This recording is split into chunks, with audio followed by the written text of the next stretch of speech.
The stagecoach door swung open, and Cade Rockwell's entire carefully ordered world shattered in an instant. He'd placed one advertisement. One. For a housekeeper, a single woman to cook and clean in exchange for wages and shelter. What stepped down onto his Texas ranch wasn't what he'd bargained for.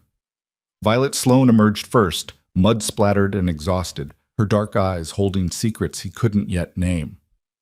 But it was what came next that stopped his heart cold. Two little girls, no more than 5 and 7, clutching her skirts like lifelines, their wide eyes reflecting a terror he recognized all too well. Before we begin this journey through the storm-swept Texas frontier, I invite you to stay with us until the very end. If this story moves you, please hit that like button and comment with your city so I can see just how far Violet and Cade's story travels. Now, let's step back to where it all began. The spring of 1882 arrived in Central Texas like an unwelcome guest, loud, insistent, and impossible to ignore. Storm clouds had been building since dawn, stacking themselves against the western horizon in shades of bruised purple and slate gray. By afternoon, they'd swallowed the sun whole.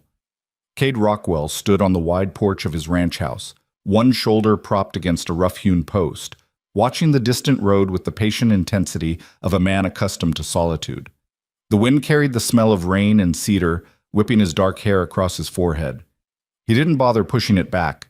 His gray eyes, the color of winter smoke, remained fixed on the ribbon of dirt that wound through his property, past the cottonwoods, toward the main house. The stagecoach was late. Not unusual, given the weather, but it grated against his sense of order nonetheless. Cade had built his life on predictability, on the reliable rhythm of cattle, land, and honest work. He'd placed that advertisement in the Austin newspaper 6 weeks ago with specific parameters. Housekeeper wanted, single woman, room and board provided, reasonable wages, domestic skills required. Apply in writing. He'd received exactly 3 responses. 2 were barely literate. The third came from a Miss Violet Sloan of San Antonio, written in a careful, educated hand that suggested either genuine refinement or a skillful forgery. Her letter had been brief, professional, and curiously devoid of personal detail. She could cook, she could clean, she could manage a household. She required immediate placement and asked no questions about wages or conditions. That last part should have raised flags. In Cade's experience, people who didn't ask questions were usually running from answers. But he'd been desperate. The house had fallen into a state of benign neglect since his housekeeper, Mrs. Garrett, had moved to Austin to live with her daughter the previous winter. Cade had managed well enough on his own. He was a rancher, not a helpless fool. But the accumulation of unwashed dishes, dusty corners, and mended then remended shirts had finally convinced him that pride was a poor substitute for practicality. So he'd sent Violet Sloan a return letter with travel funds and instructions. She'd replied with a telegram. Arriving April 12th. Stop. Grateful for opportunity. Stop V. Sloan. Today was April 12th. The stagecoach was 3 hours late. Thunder rumbled across the prairie, low and threatening. Cade's black gelding, Flint, shifted nervously in the corral, ears flattened against his skull. The ranch hands had already secured the outbuildings and brought the near pasture cattle closer to shelter. Cade had sent them to the bunkhouse an hour ago. Whatever was coming, weather or otherwise, he'd face it first. The stagecoach finally appeared through the curtain of dust and distance, rocking violently over the rutted road. The driver was pushing the team hard, trying to beat the storm. Cade straightened, his hand instinctively moving to adjust his hat, a gesture left over from a time when such things had mattered to him. The coach clattered into the yard with considerably less dignity than it had likely left Austin with that morning. Mud caked the wheels. One door hung slightly askew. The driver, a grizzled man named Tucker, whom Cade knew from previous supply runs, looked thoroughly done with the day. "Rockwell," Tucker called down, his voice rough as gravel. "Got your delivery. Though I'll tell you straight, this ain't what your wire specified." Cade's jaw tightened. "Explain." But Tucker was already climbing down, moving to open the passenger door with the weariness of a man who'd witnessed too much strangeness to be surprised by any of it. "Best you see for yourself." The door swung open. For a moment, nothing happened. Then a woman's hand appeared, gripping the door frame with white-knuckled intensity. The hand was small, fine-boned, but the grip suggested steel beneath the skin. Violet Sloane stepped down. She was younger than Cade had anticipated, perhaps 25, though her eyes held the kind of exhaustion that aged a person beyond years. Dark brown hair had been pinned severely back from a pale face marked by high cheekbones, and a mouth set in a grim line of determination. Her dress was serviceable gray wool, mud-splattered and travel-worn. She moved with the careful precision of someone who'd learned to take up as little space as possible. But it was her eyes that stopped him, deep brown, almost black, and haunted by something Cade recognized because he'd seen it in his own mirror often enough, the look of someone who'd survived something they shouldn't have had to. She met his gaze directly, unflinching. "Mr. Rockwell, I'm Violet Sloane. I apologize for the delay. The storm." "Ain't the storm that's the problem," Tucker interrupted, then gestured back toward the coach. "It's the extras." Violet's composure cracked just for an instant. Her hand moved to her throat, then dropped. "They're with me." "Your letter made no mention," Cade began, but then the rest of his sentence died in his throat. Two children emerged from the stagecoach. The first was a girl of perhaps 7, all sharp angles and serious eyes beneath a tangle of brown curls that had escaped whatever pins had once contained them. She wore a dress that might have been blue once, but had faded to the color of old sky, and she descended the coach steps with the cautious deliberation of someone expecting the ground to disappear beneath her feet. The second child was smaller, 5, maybe 6, with the same dark eyes as the older girl, but a softer face, still holding on to the rounded sweetness of early childhood. Her blonde hair hung in 2 braids, and she clutched a cloth doll with one hand while the other gripped her sister's sleeve. Both girls immediately moved to Violet's sides, pressing against her skirts like small ships seeking harbor. The silence that followed was broken only by thunder and the restless stamping of the coach horses. Cade stared. He'd prepared for one woman, one housekeeper, one person to manage his household in exchange for fair wages and a roof that didn't leak. He had not prepared for this, for the sudden invasion of his carefully maintained solitude by a woman with secrets in her eyes and 2 little girls who looked at him like he might be just another person about to send them away. "Mr. Rockwell," Violet said quietly, and her voice held the steady calm of someone making a final stand. "I apologize for the lack of notice. If you'll allow me to explain—" "Inside," Cade heard himself say. His voice came out rougher than intended. "Storm's coming. Tucker, help me with the bags." "Ain't many," Tucker muttered, hauling down a single battered trunk and 2 small bundles. "Traveling light." Traveling fast, Cade thought. Running. He took the trunk, surprisingly heavy for its size, and gestured toward the house with a jerk of his head. "Go on then, before the rain hits." Violet hesitated, clearly uncertain whether this constituted acceptance or merely postponement of rejection. Then the first fat raindrops began to fall, and the decision was made for her. She gathered her skirts in one hand, placed her other hand on the older girl's shoulder, and moved toward the porch with the determined stride of someone who'd learned long ago that hesitation was a luxury she couldn't afford. The younger girl followed, her doll clutched tight.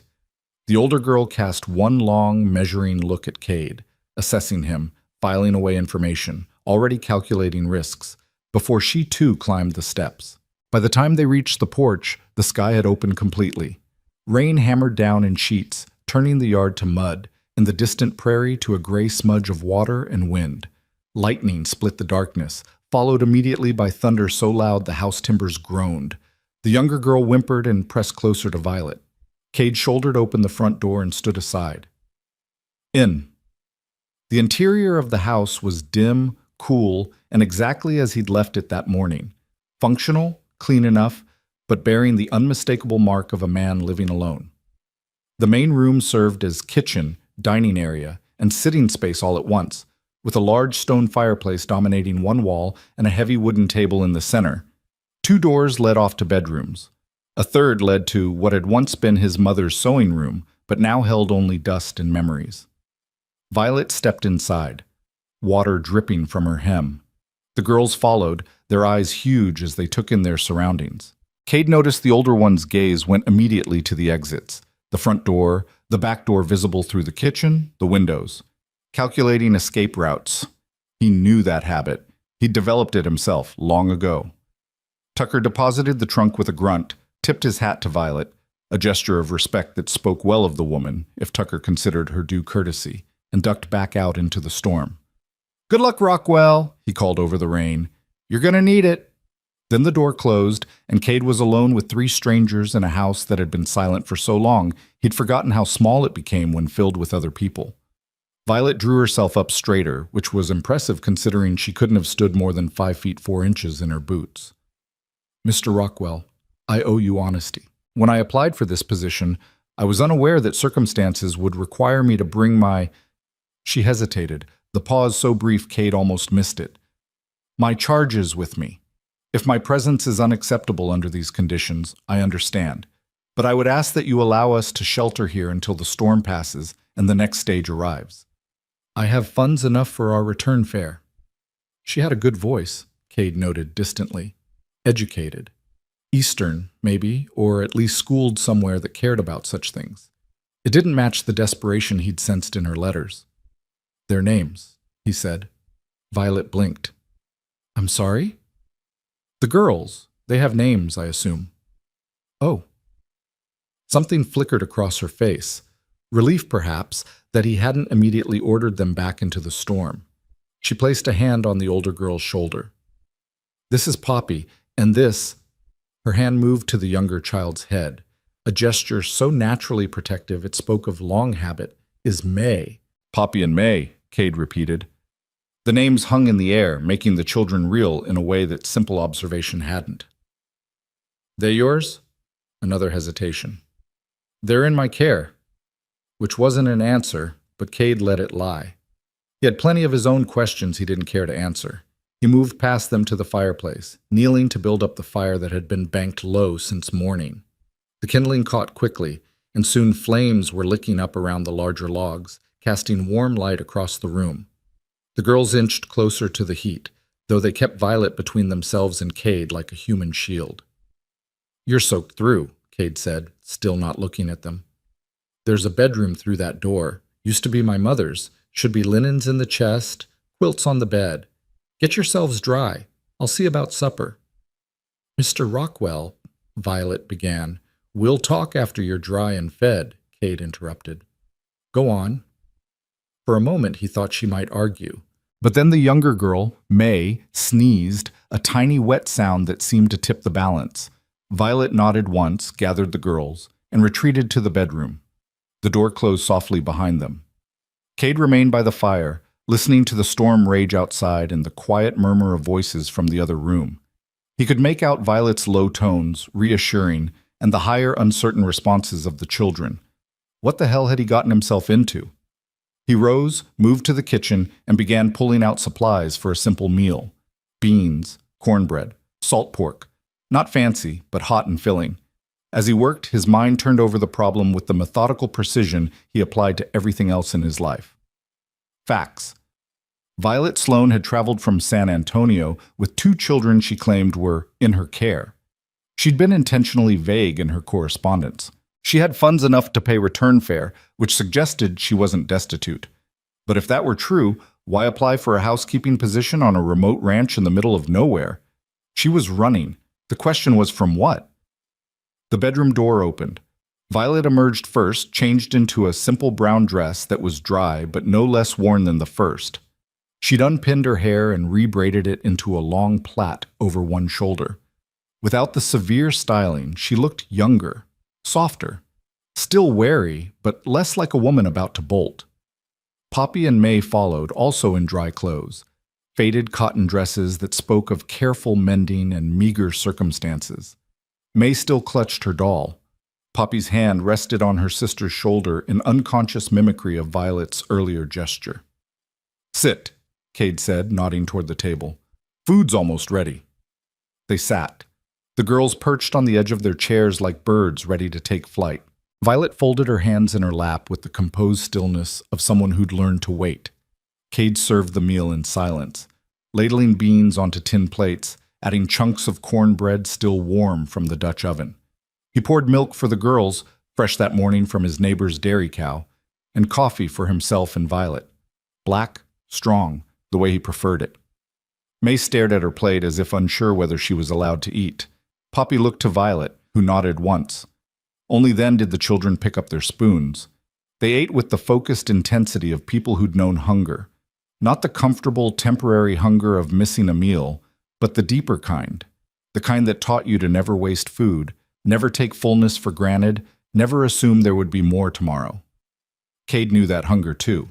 When the edges had been taken off, when May's eyes were growing heavy and Poppy's rigid posture had softened slightly, Violet finally spoke.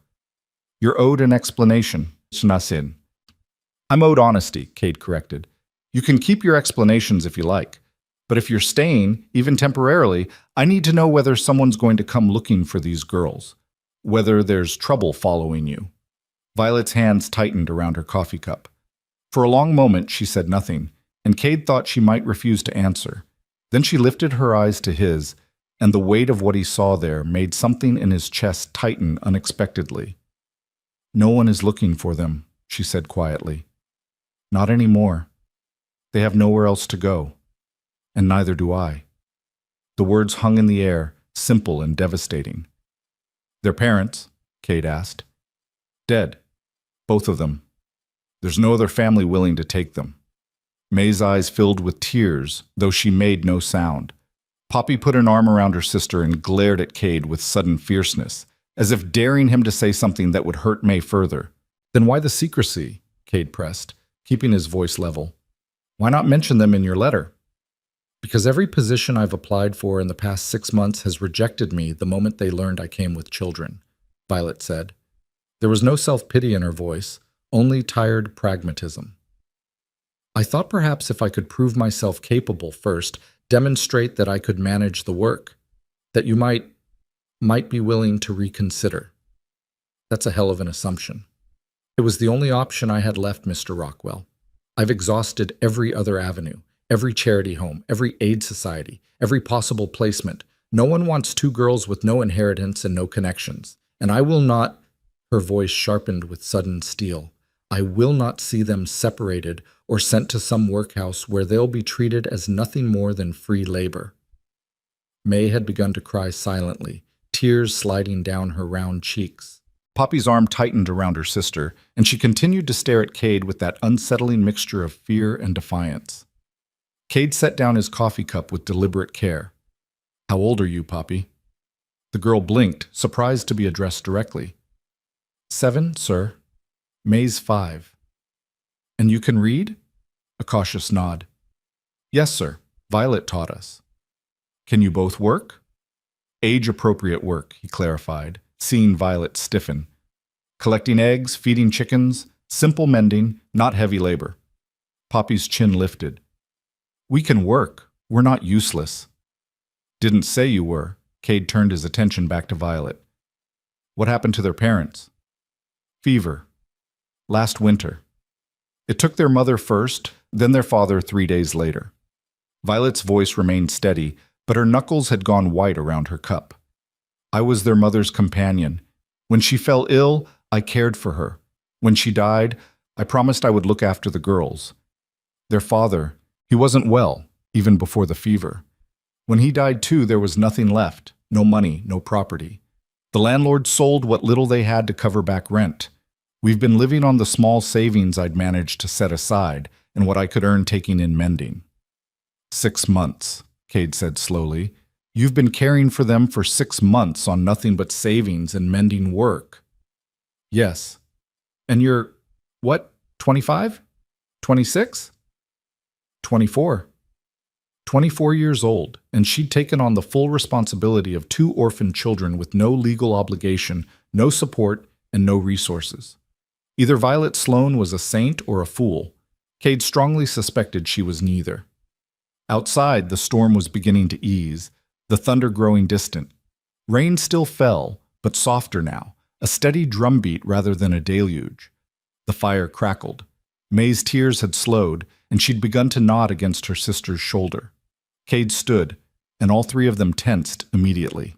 He ignored the reaction and moved to the window, staring out at the rain-soaked darkness of his land. 2,000 acres of tough prairie grass, rocky soil, and stubborn cattle. He'd built this ranch from nothing after returning from a war that had tried to break him. He'd chosen isolation deliberately, crafted a life where he answered to no one and relied on nothing but his own strength and will. These three strangers in his house represented everything he'd worked to avoid: complication, dependence, the messy, unpredictable chaos of other people's needs and histories. He should send them away, make sure they had fun, see them safely to the next stage, and return to the quiet order of his carefully constructed solitude. But when he turned back, he found himself looking at May, small, exhausted May, with her cloth doll and her silent tears, and something in his chest cracked just enough to let in a sliver of light he'd thought he'd sealed away years ago. 2 weeks, he heard himself say. You work, you prove you can manage this house and not interfere with the ranch operation, and we'll see about making it permanent. But he held up a hand as relief flooded Violet's face. There are conditions. Anything, Violet said immediately. The girls stay out of the ranch hand's way. They don't wander past the creek to the south or into the north pastures. They listen when I tell them something, and they listen when you tell them something. This is a working ranch, not a playground. It's dangerous for anyone who doesn't know what they're doing. Understood. And you, Cade continued, fixing Violet with a hard look, you tell me if someone comes looking. I don't care what it is or who they are. If there's trouble, I need to know about it before it arrives on my doorstep. There won't be trouble, Violet said, but something in her eyes suggested she wasn't entirely certain of that. 2 weeks, Cade repeated. After that, we'll talk terms if things work out. If they don't, I'll pay your way to Austin and give you references for other positions. Fair? More than fair. Violet's voice was thick with emotion she was clearly struggling to contain. Thank you, Mr. Rockwell. I promise you won't regret this. Cade sincerely doubted that, but what he said was, get them to bed. Morning comes early on a ranch, and tomorrow you'll start learning your duties. Violet nodded and rose, gently waking May and guiding both girls toward the bedroom. At the threshold, Poppy turned back. Mr. Rockwell? Her voice was small but clear. Will you really let us stay? For real? Cade met those serious 7-year-old eyes and saw in them a wariness that no child should have to carry. For now, he said, get some sleep. Poppy nodded slowly, processing this, filing it away with whatever other information she'd gathered about him. Then she slipped through the door, and it closed behind them. Cade was alone again in his house, but the silence felt different now. Occupied. Changed. He returned to the window, watching the last of the storm clouds break apart to reveal a slice of stars. The rain had softened to a drizzle. By morning, the sun would return, and with it, the hard work of running a ranch that had no patience for distraction or sentiment. He'd given them 2 weeks. That seemed reasonable, long enough for Violet to prove herself capable or reveal whatever trouble she was running from, long enough for the girls to either adapt or demonstrate they were too much disruption for a working ranch. 2 weeks, and then he could return to the quiet, ordered life he'd built.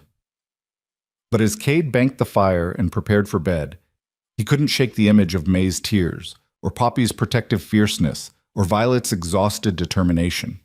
He couldn't forget the feeling of his house breathing again after years of holding its breath.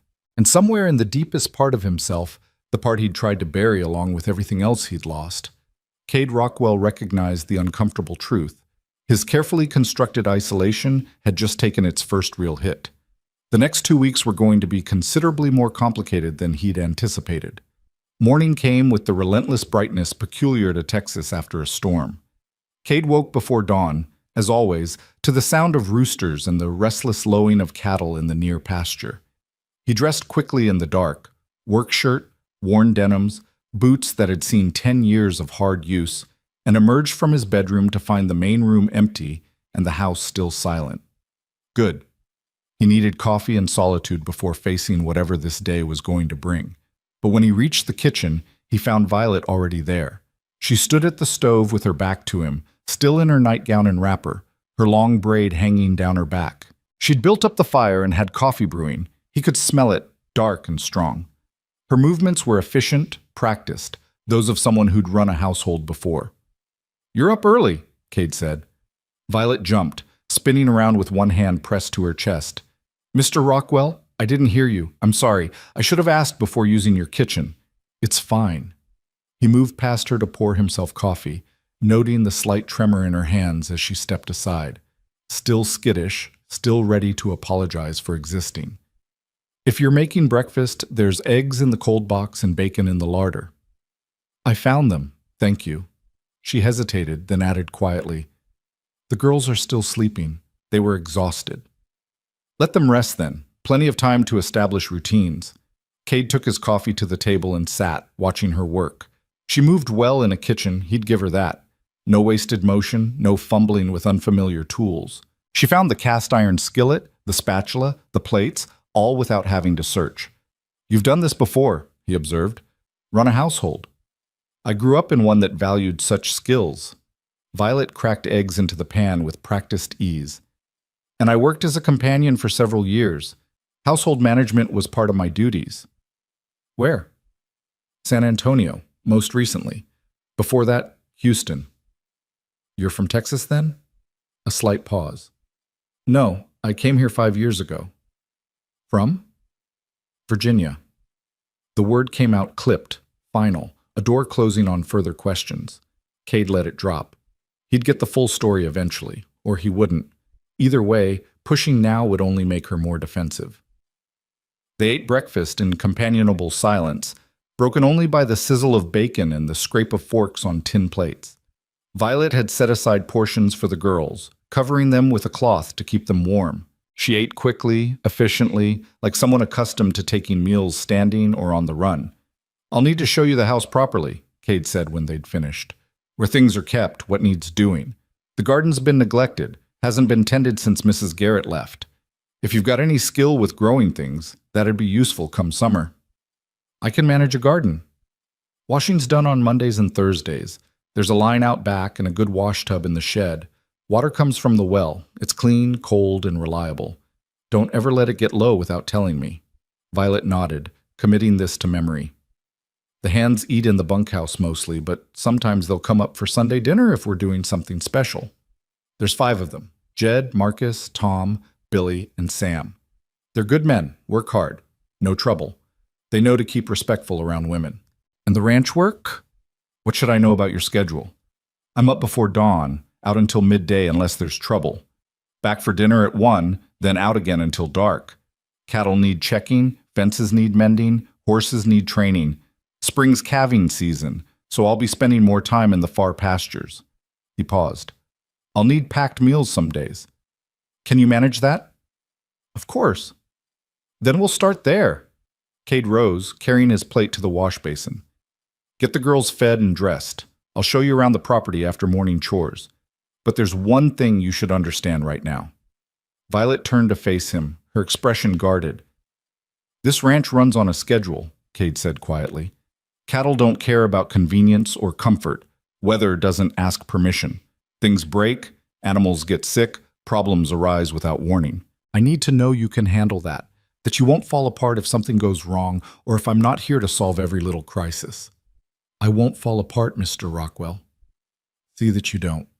He moved toward the door, then stopped. "And Violet, call me Cade. Mr. Rockwell was my father, and I'd rather not be reminded of him." He left before she could respond, stepping out into a morning scrubbed clean by yesterday's storm. The air smelled of wet earth and new grass.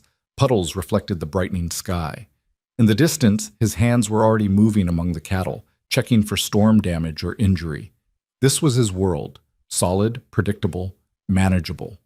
And for the next 2 weeks, he'd do his damnedest to keep it that way, 3 unexpected guests notwithstanding. Behind him, through the open window, he heard the bedroom door open and the soft, wondering voice of May. "Violet, is this really our home now?" And Violet's response, gentle but honest. "For a little while, sweetheart. For a little while." Cade walked toward the barn, the weight of those words settling uncomfortably in his chest. A little while. 2 weeks. That was all this was. He needed to remember that. 2 weeks turned out to be an entirely inadequate time frame for anything, Cade discovered. Not long enough to establish true routines, but just long enough to start depending on them. The first 3 days passed in a flurry of adjustment. Violet attacked the house with the determination of a woman proving her worth, scrubbing floors that didn't strictly need scrubbing, reorganizing cupboards, mending curtains that had hung crooked for so long Kate had stopped noticing. She moved through the rooms like a quiet storm, leaving order in her wake. The girls proved more challenging to categorize. May shadowed Violet constantly those first days, rarely speaking above a whisper, her cloth doll always clutched in one small fist. But Poppy was different. She observed everything with those sharp, calculating eyes, testing boundaries with the strategic precision of a scout mapping enemy territory. On the fourth morning, Cade found her in the barn. He'd come in to check on a mare who'd seemed off her feed the previous evening and discovered Poppy standing outside the stall, perfectly still, watching the horse with focused intensity. She wore one of her faded dresses and boots that were slightly too large, likely handed down or borrowed. Her hair had been braided by Violet into two neat plaits, but already wisps were escaping around her face. "She's favoring her left foreleg," Poppy said without turning around. "And she keeps looking at her flank. Might be colic." Cade stopped short. "How do you know that?" "My papa had horses. Before." The last word carried the weight of everything that had come after. "He taught me to watch for signs."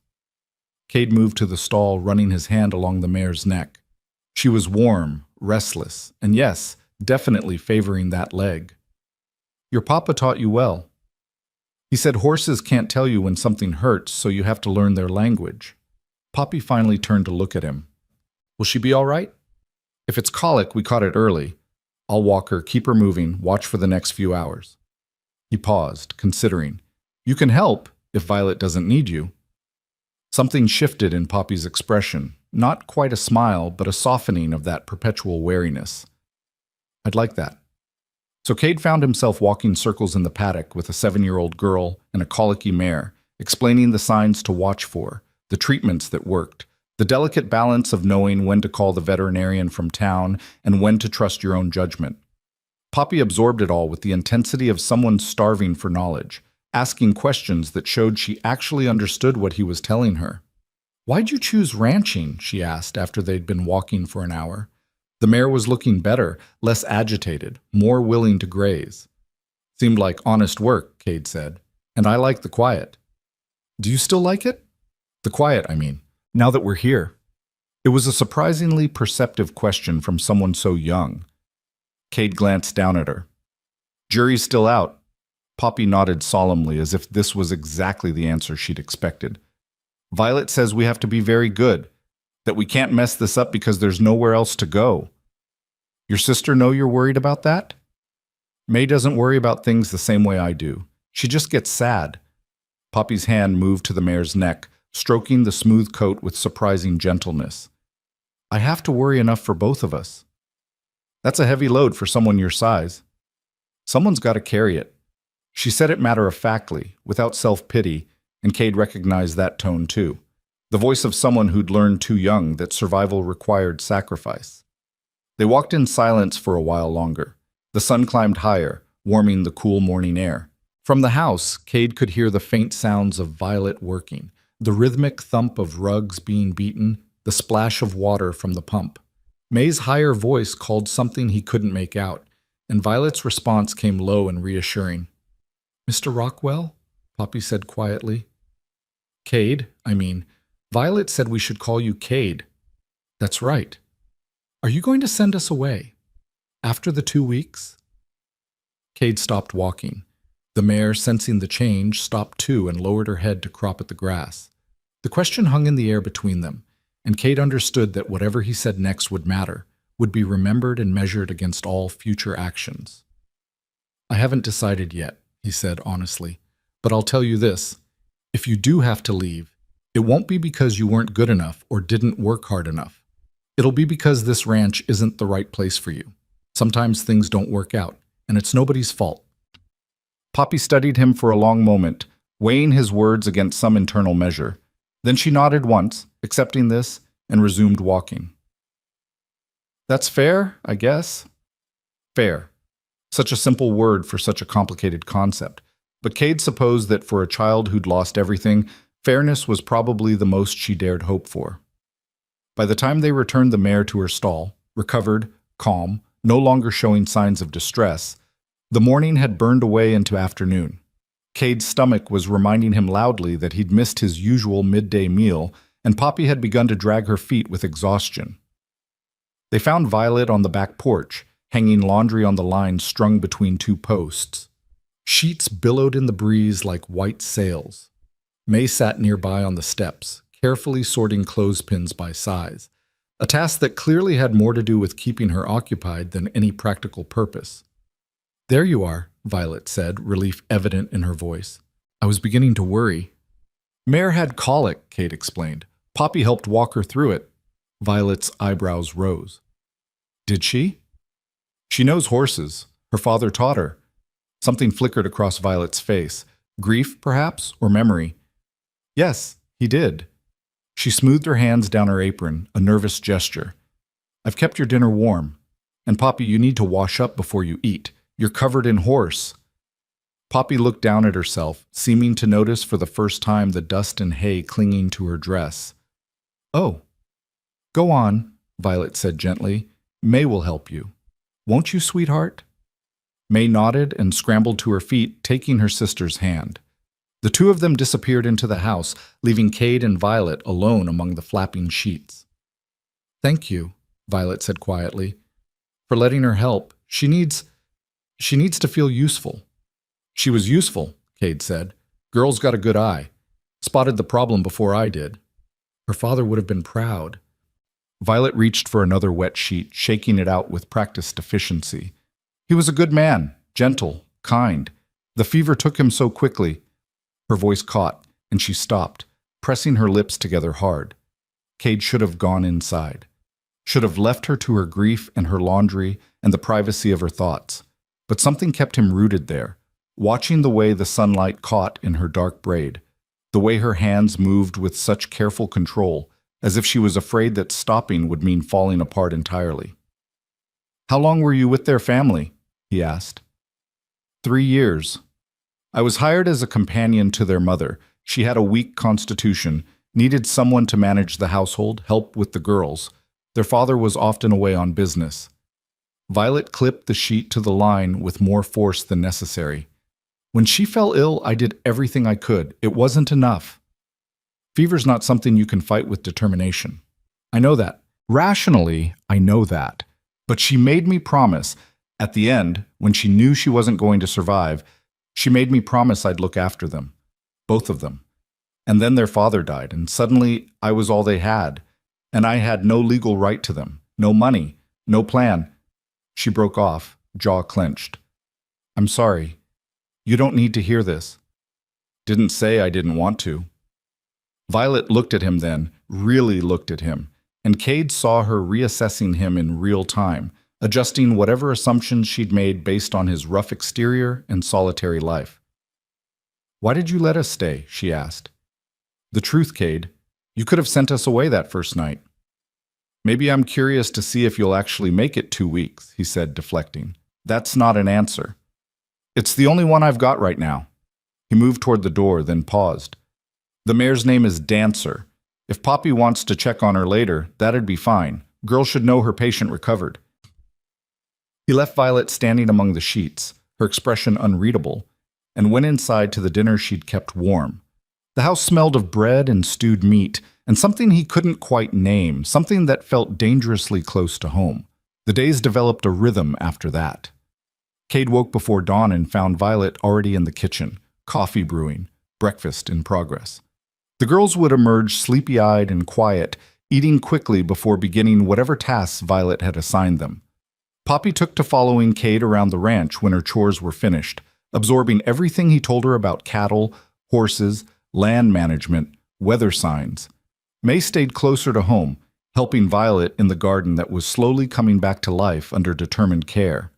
By the end of the first week, Cade had stopped thinking of the house as empty when he returned at midday, had stopped being surprised by the sound of May's laughter, or Poppy's questions, or Violet's quiet humming as she worked.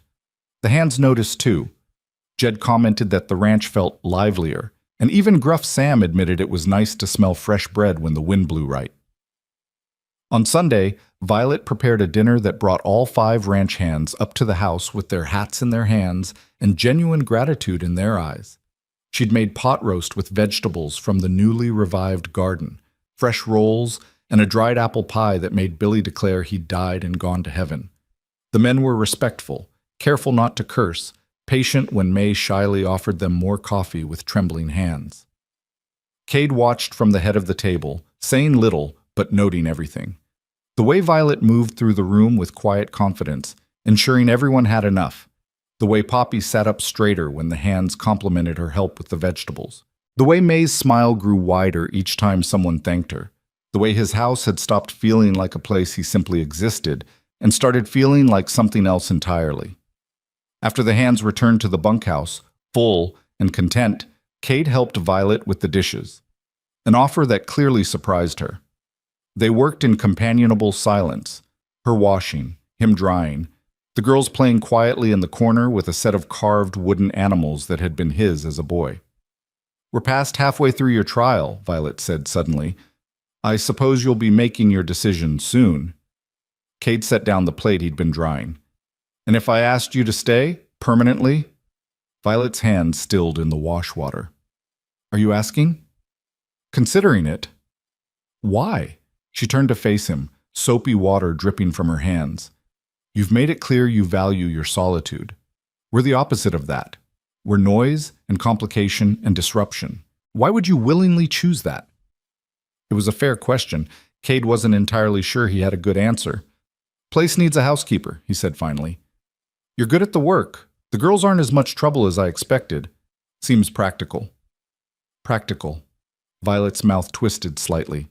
"That's your reason? You want a different one?" "I want the truth, Cade. Because if we stay, if we make this permanent, I need to know we're not just a convenience that you'll regret when the newness wears off and you remember how much you prefer being alone." Cade leaned back against the counter, arms crossed. The truth. What was the truth?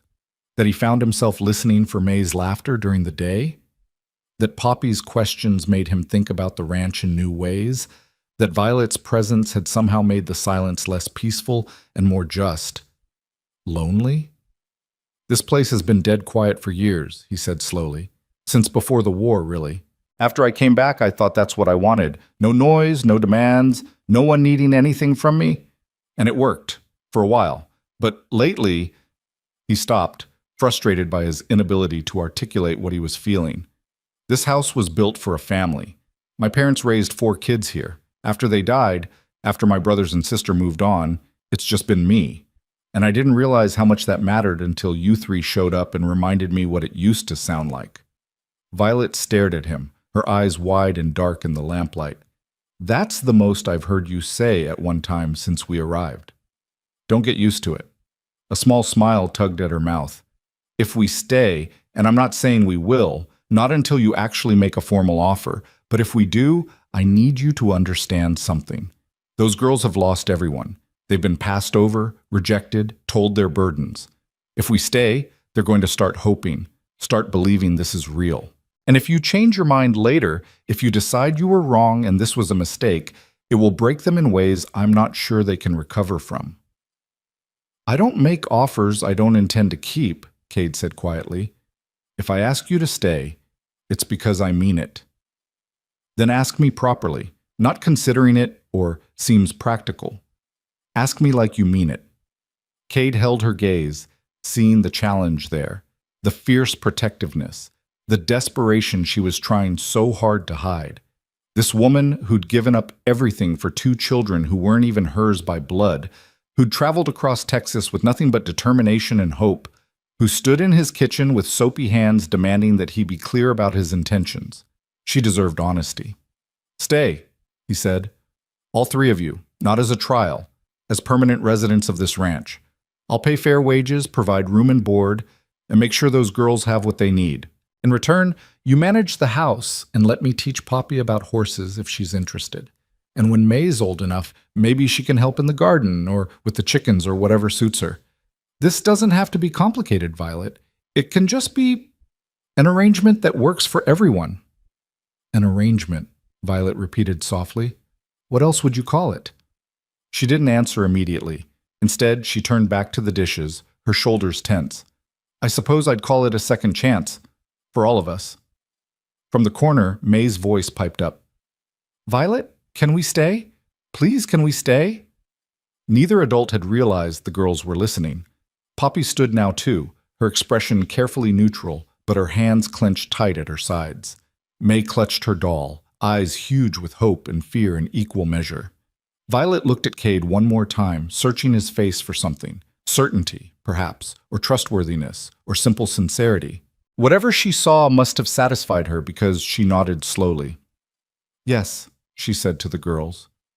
We can stay. May's shriek of joy was loud enough to startle the chickens in their coop. She launched herself at Violet, wrapping small arms around her waist. Poppy moved more slowly, but her tight control had cracked enough to let genuine relief show through. Really? Poppy asked, looking at Cade. You really mean it? This is our home now? It's your home, Cade confirmed. Long as you want it to be.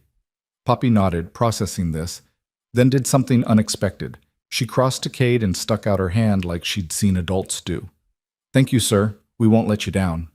Cade shook her small hand gravely. I know. That night, after the girls had been put to bed and Violet had retired to her own room, Cade sat alone on the porch, listening to the night sounds of the ranch. Cattle lowing in the distance, wind through the grass, an owl hunting somewhere beyond the barn.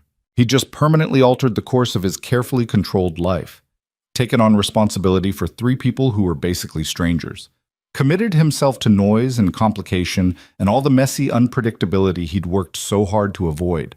And somehow, it didn't feel like a mistake. It felt like the house had just started breathing properly again after years of holding its breath. The second week brought new rhythms and small revelations.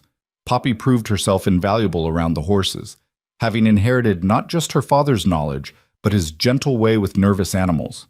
May discovered a talent for finding eggs in places the chickens had hidden them, turning the daily collection into a game that made her giggle. Violet transformed the house room by room, not just cleaning but restoring it, hanging curtains she'd mended and starched, arranging wildflowers in jars, making the space feel lived in rather than merely occupied. But it was the small, unguarded moments that caught Cade off guard. May slipping and calling him Papa before catching herself and dissolving into embarrassed tears. Poppy asking his opinion on whether they should plant more beans or squash in the garden, as if his answer mattered to her sense of what their future would hold. Violet humming an old song while she worked, the sound floating through open windows and settling into corners of the house that had been silent too long. On the 13th day, Cade came back from checking fence lines earlier than expected and heard voices from the kitchen. He paused just outside, not meaning to eavesdrop but unable to help overhearing. Do you think he'll marry you?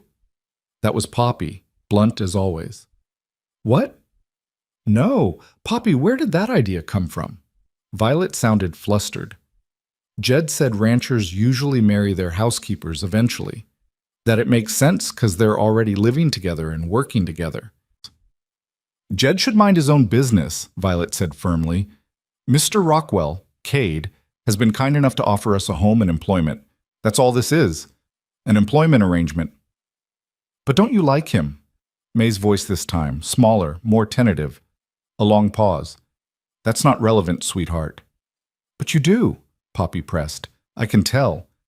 You get all quiet when he comes in, and you made that special pie just because Billy mentioned it was his favorite.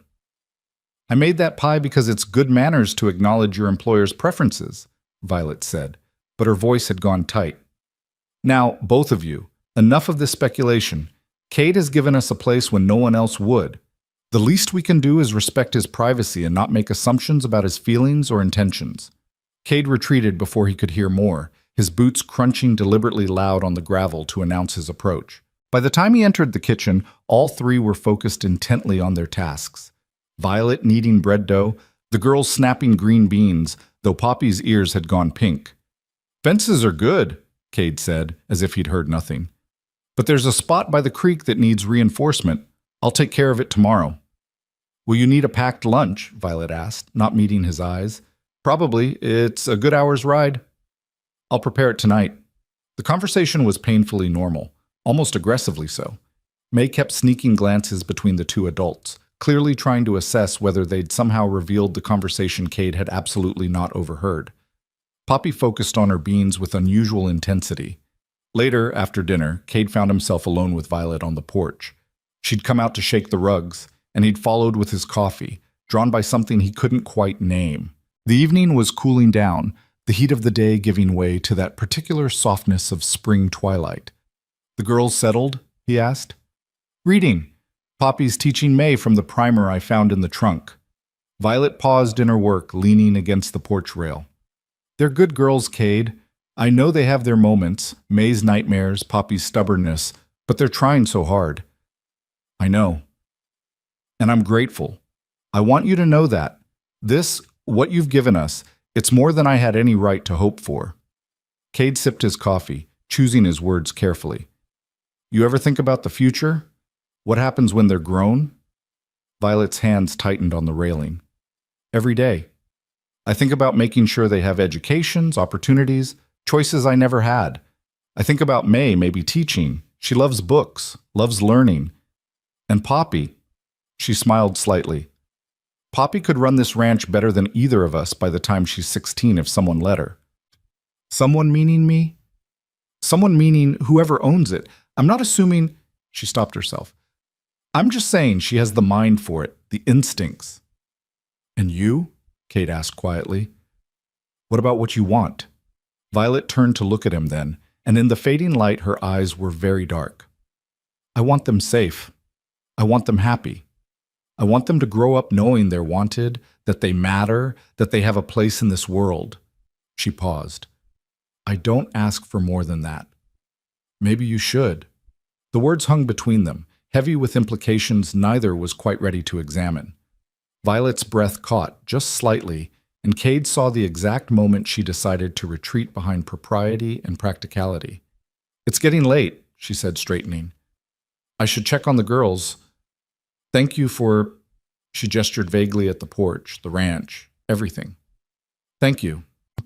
She disappeared inside before he could respond, leaving Cade alone with his coffee and the uncomfortable realization that his tidy employment arrangement was becoming considerably less tidy with each passing day. On the 14th morning, Cade woke to shouting. He was out of bed and halfway to the main room before his brain fully caught up with his instincts, heart pounding, muscles tensed for whatever threat had invaded his home. But when he threw open his bedroom door, what he found wasn't an intruder or an accident or any of the disasters his mind had conjured. It was a woman. Tall, imposing, dressed in black silk that must have cost more than most families earned in a month, standing in his kitchen like she owned it. She held a piece of paper in one gloved hand and regarded Violet with the cold assessment of someone evaluating livestock. "You cannot seriously expect me to believe you're providing adequate care," the woman was saying, her voice sharp with cultivated disdain. "Living in this primitive situation, no proper schooling, no suitable society—" "They have everything they need," Violet said, her voice shaking but firm. The girls were behind her, both in their nightgowns, both pressed against her like they were trying to disappear. "They need family, Miss Sloane. Real family. Not some—" the woman's lip curled— "some hired companion playing at motherhood." "Who the hell are you?" Cade's voice cut through the room like a blade. The woman's attention snapped to him, and her expression shifted from disdain to calculation in an instant. "Mr. Rockwell, I presume. I am Helena Whitmore, maternal aunt to these children, and I've come to take them home where they belong." Everything in the room went very, very still. "They are home," Violet said, barely above a whisper. Helena Whitmore's smile was thin and cold. "We'll see what the court has to say about that, won't we? I have a lawyer, Miss Sloane, and evidence that you've been harboring these children without proper legal authority. Did you think I wouldn't find you eventually?" She produced another paper from her reticule, unfolding it with deliberate slowness. "This is an affidavit, signed by 3 witnesses, testifying to your unstable situation.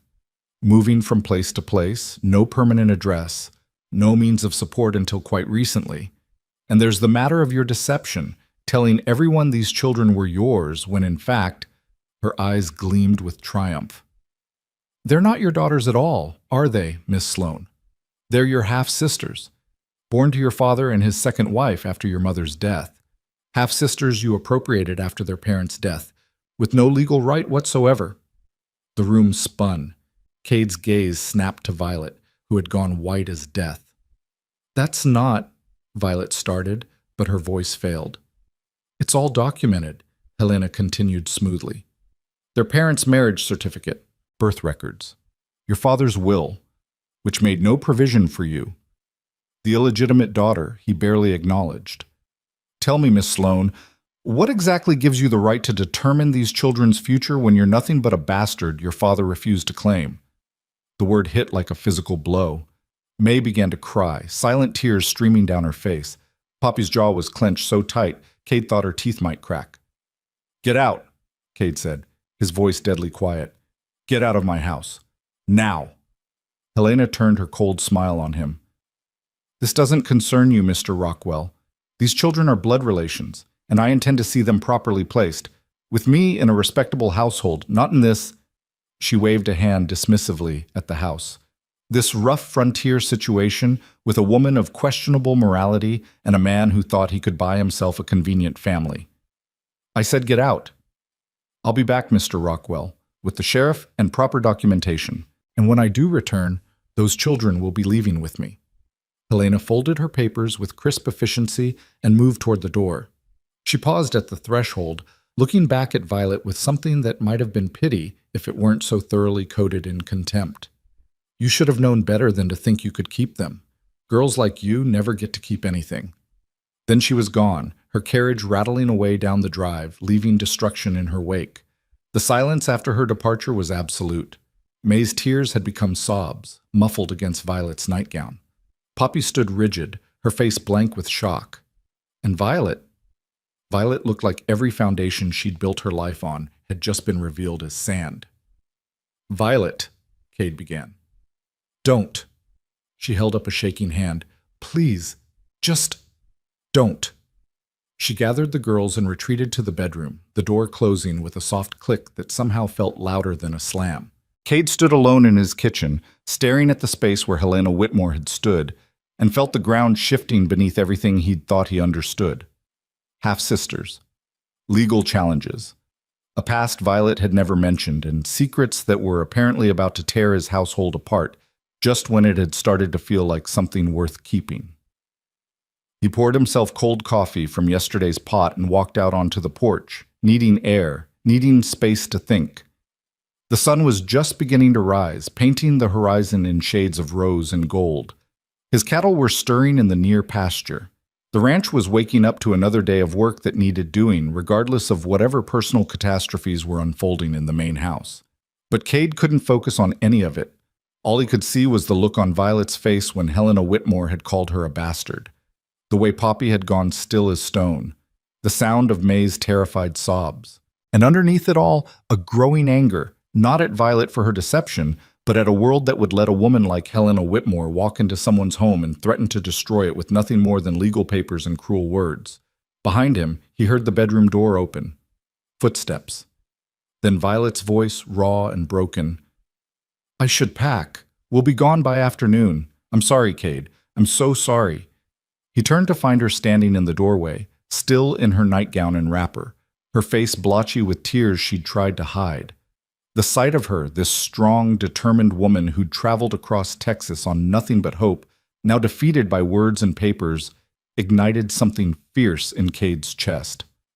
No, he said. Violet blinked. What? I said no. You're not packing, you're not leaving, and you're sure as hell not giving up without a fight. He set down his coffee cup and walked toward her. That woman came into my house, threatened my— He caught himself. Threatened people under my protection. That doesn't stand. Not on my land. You don't understand, Violet whispered. She's right. I have no legal claim to them. Their parents never formally adopted me as family. I'm just their father's bastard daughter from before he married their mother. I have no rights here. Then we'll get you rights. How? Cade, she has lawyers. She has money. She has standing in society. I have nothing. You have me, Cade said quietly, and maybe that's enough. Violet stared at him, and something flickered in her eyes. Hope, desperately fragile, trying to take root in scorched earth. Why would you do this? Why would you fight for us? Because in 2 weeks, you three have made this house feel more like home than it has in 10 years, Cade thought. Because Poppy's questions make me remember why I love this land in the first place. Because May's laughter sounds like music I forgot I missed. Because you've worked harder than anyone I've ever known and asked for nothing in return except a chance. Because somewhere along the way, this stopped being about practicality and started being about something else entirely. But what he said was, because it's right. Because those girls deserve better than being used as pawns in whatever game that woman is playing. And because I'm not in the habit of letting bullies win. He reached out and did something he'd never done before, touched her face, his rough, calloused hand cradling her cheek with surprising gentleness. We'll figure this out, Violet, together. But you have to trust me. A tear slid down her cheek, dampening his palm. I do, she whispered. God help me, I do. From the bedroom, Poppy's voice called out, small and scared. Violet, are we really leaving? Violet closed her eyes briefly, then called back, her voice steadier than it had any right to be. No, sweetheart, we're staying. We're going to fight. And in that moment, standing in the doorway of his rough frontier house with dawn breaking over the Texas prairie, Cade Rockwell understood that he'd just committed himself to a battle that might cost him everything. But as Violet's hand came up to cover his, her fingers cold and trembling, he found he didn't care about the cost. Some things were worth fighting for, even if you hadn't realized it until they were threatened. The morning stretched into afternoon with the weight of unspoken dread hanging over everything. Violet went through the motions of her daily tasks with mechanical precision, breakfast prepared but barely touched, dishes washed in silence, laundry hung with trembling hands. The girls stayed close, May refusing to let Violet out of her sight, Poppy watching the road with the vigilance of a sentry expecting attack. Kate had left shortly after their conversation on the porch, muttering something about town and business that needed handling. He'd returned 3 hours later with Sheriff Tom Bridger, a weathered man in his 50s whose steady eyes and calm demeanor suggested he'd seen enough trouble to know the difference between real threats and empty ones. Now they sat around the kitchen table, Cade, Violet, and the sheriff, while the girls played quietly in the corner, their ears undoubtedly tuned to every word despite their apparent focus on the wooden animals. Mrs. Whitmore came to see me this morning, Sheriff Bridger said, his voice gravelly but not unkind. Had quite a story about stolen children and fraudulent guardianship. Wanted me to remove those girls immediately. He paused, taking a sip of the coffee Violet had poured with shaking hands. I told her I'd need to investigate the situation before taking any action. Due diligence, I said. And? Cade's jaw was tight, his shoulders rigid with barely contained tension. And I'm here to hear your side, Miss Sloan, because Helena Whitmore strikes me as a woman more interested in winning than in what's actually right. The sheriff's gaze settled on Violet with surprising gentleness. Why don't you start from the beginning? Truth, now. All of it. Violet's hands twisted in her lap, her knuckles white. For a long moment, Cade thought she might refuse, might retreat behind that carefully constructed wall of privacy she'd maintained since arriving. But then she drew a deep breath and began to speak. My mother was a seamstress in Richmond, she said quietly. She died when I was 12. Before she passed, she told me my father was a gentleman named Thomas Hartwell, that he'd promised to marry her but married someone else instead when his family arranged a better match. She never asked him for anything, never told him she was carrying his child. She raised me alone. Her voice remained steady, but her eyes had gone distant, focused on something only she could see. After she died, I had no one. I ended up in a charity home until I was 16, then worked as a maid, a seamstress's assistant, whatever I could find. I never contacted Thomas Hartwell. I wanted nothing from him. But he found you, Sheriff Bridger said. It wasn't a question. His wife died when I was 20. He hired investigators to locate me. I never knew why. Guilt, perhaps, or loneliness. He asked me to come to San Antonio, offered me employment as a companion to his new wife. I didn't know he'd remarried until I arrived. Violet's mouth twisted slightly. Margaret Hartwell was young, frail, and kind. She was also pregnant with Poppy. So you became part of their household, the sheriff prompted. As an employee, nothing more. Thomas never acknowledged our relationship publicly. I was introduced as a distant cousin who'd fallen on hard times. But Margaret knew the truth, and she didn't care. She said I was family, whether Thomas admitted it or not. Violet's voice softened with memory. When Poppy was born, she asked me to be her godmother. When May came 2 years later, the same. And when she grew sicker, her constitution never fully recovered after May's birth, she relied on me more and more. The aunt, Mrs. Whitmore, where was she during all this? Kate asked. In Boston. She and Margaret weren't close. They'd been raised separately after their parents divorced. Different worlds, different values. Helena visited once, shortly after May was born, and made it clear she disapproved of everything. Thomas's business ventures, the modest household, Margaret's unsuitable health, even the children themselves. She said Poppy was too willful and May too delicate, that they'd never make proper society matches. Violet's hands clenched. Margaret asked her to leave. They hadn't spoken since. Sheriff Bridger set down his coffee cup with a thoughtful expression. So, when the fever came, Margaret died first. She made me promise to look after the girls, to make sure they stayed together. Thomas was devastated. He'd truly loved her, I think, in his way. He caught the fever 3 days later while sitting vigil at her grave. Before he died, he was delirious, barely coherent, but he called for me, held my hand, and whispered, "They're yours now." Violet's voice cracked. I don't know if he meant it legally or if it was just fever talk, but I kept my promise to Margaret. Did he leave a will? The sheriff asked. If he did, I never saw it. The landlord came within a week, demanding back rent. Thomas's business had failed months before. He'd kept it from Margaret to avoid worrying her. There was no money, no property, nothing. The landlord sold the furniture to cover what was owed. I took the girls and what few belongings we could carry, and we left. And you've been running ever since, Cade said quietly. Violet nodded, not meeting his eyes. I tried to find legitimate placement. I went to orphanages, aid societies, church groups. Everyone said the same thing. They couldn't take two sisters together, and I had no legal standing to make demands about their care. Some wanted to separate them immediately, send Poppy to one home, May to another. I couldn't let that happen. So I kept them with me, moved from place to place, took whatever work I could find that would allow me to keep them close. Mrs. Whitmore's affidavit claims you've been deceiving people, Sheriff Bridger said, pulling out the document Helena had left. Says you've been telling people they're your daughters. I never claimed they were my daughters by birth, Violet said, her voice gaining strength. But they are mine in every way that matters. I've cared for them since they were babies. I've fed them, clothed them, taught them to read and write. I've sat up with them through nightmares and illness. I've been their mother in everything but name because their real mother asked me to be. That's not deception, Sheriff. That's love. The room fell silent. From the corner, May's voice piped up, small but clear.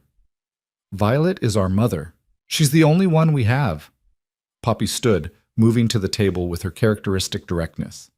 If that mean lady tries to take us, we'll run away. We'll keep running until we're old enough to decide for ourselves. Poppy, Violet started, but the girl cut her off. I mean it. She didn't care about us when Mama was alive. She didn't come when Papa died. She didn't look for us when we had nowhere to go. She only showed up now because... Poppy's voice wavered slightly. Because she wants to punish Violet for being Papa's real daughter. The one he should have had with his first wife. She's not doing this for us. She's doing it to be cruel. Sheriff Bridger studied the girl with something like respect in his weathered face. That's a heavy accusation from someone so young. That doesn't make it wrong, Poppy shot back. The sheriff's mouth twitched with what might have been a suppressed smile. No, I suppose it doesn't. He turned back to Violet. Here's the situation as I see it. Mrs. Whitmore has legal standing as a blood relative. You have no formal legal claim to these children. In a court, that puts you at a disadvantage. Violet's face went pale, but she nodded. She'd known this was coming. However, the sheriff continued, his tone thoughtful, the law also considers the best interests of the children, and from what I can see, these girls are well cared for, healthy, educated, and clearly attached to you. That counts for something. Additionally, Mrs. Whitmore's sudden interest after years of absence raises questions about her motives. So what do we do? Cade asked, his voice rough with barely controlled frustration. We document everything. Violet, I'll need you to write out a full account of your relationship to these girls, their parents' wishes, and the circumstances that brought you here. Get statements from anyone who knew you in San Antonio, anyone who can testify to your care of these children. And Cade, the sheriff's gaze shifted. I'll need to know your role in this, why you're housing them, what your intentions are, whether this is a temporary arrangement or something more permanent. It's permanent, Cade said without hesitation. They're part of my household. I've offered Miss Sloan employment as my housekeeper and guardian to the girls. They're under my protection. That helps, but it's not enough to counter blood relation claims. Sheriff Bridger stood, collecting his hat. I'll do what I can to slow this down, give you time to build a case. But I'll be straight with you. Mrs. Whitmore has money and connections. She'll bring in lawyers from Austin or even Houston if she has to. You'll need to be prepared for a real fight. After the sheriff left, the house felt smaller somehow, the walls pressing in with the weight of impending conflict. Violet sat at the table long after the others had moved away, staring at the blank paper Sheriff Bridger had left for her statement. Cade watched her from across the room, noting the rigid set of her shoulders, the way her hands kept clenching and unclenching in her lap. You should have told me, he said finally, about being their half-sister. Violet's head snapped up. Would it have changed your decision to let us stay? I don't know. Maybe. But you should have given me the choice. I gave you all the truth that mattered, she said, her voice hard with defensive anger. They're in my care. I love them. I'll do anything to protect them. Those are the important facts, Cade. The rest is just complications. Complications that are about to tear this household apart. He moved closer, pulling out a chair and sitting across from her. I can't help you if you keep hiding things. If there are more secrets, more surprises waiting to jump out and bite us, I need to know now. Violet's eyes flashed. You want more secrets? Fine. My mother died of consumption in a charity ward because no doctor would treat a poor seamstress. I spent 4 years in a home where they taught us that we were worthless, that our only value was in serving others without complaint.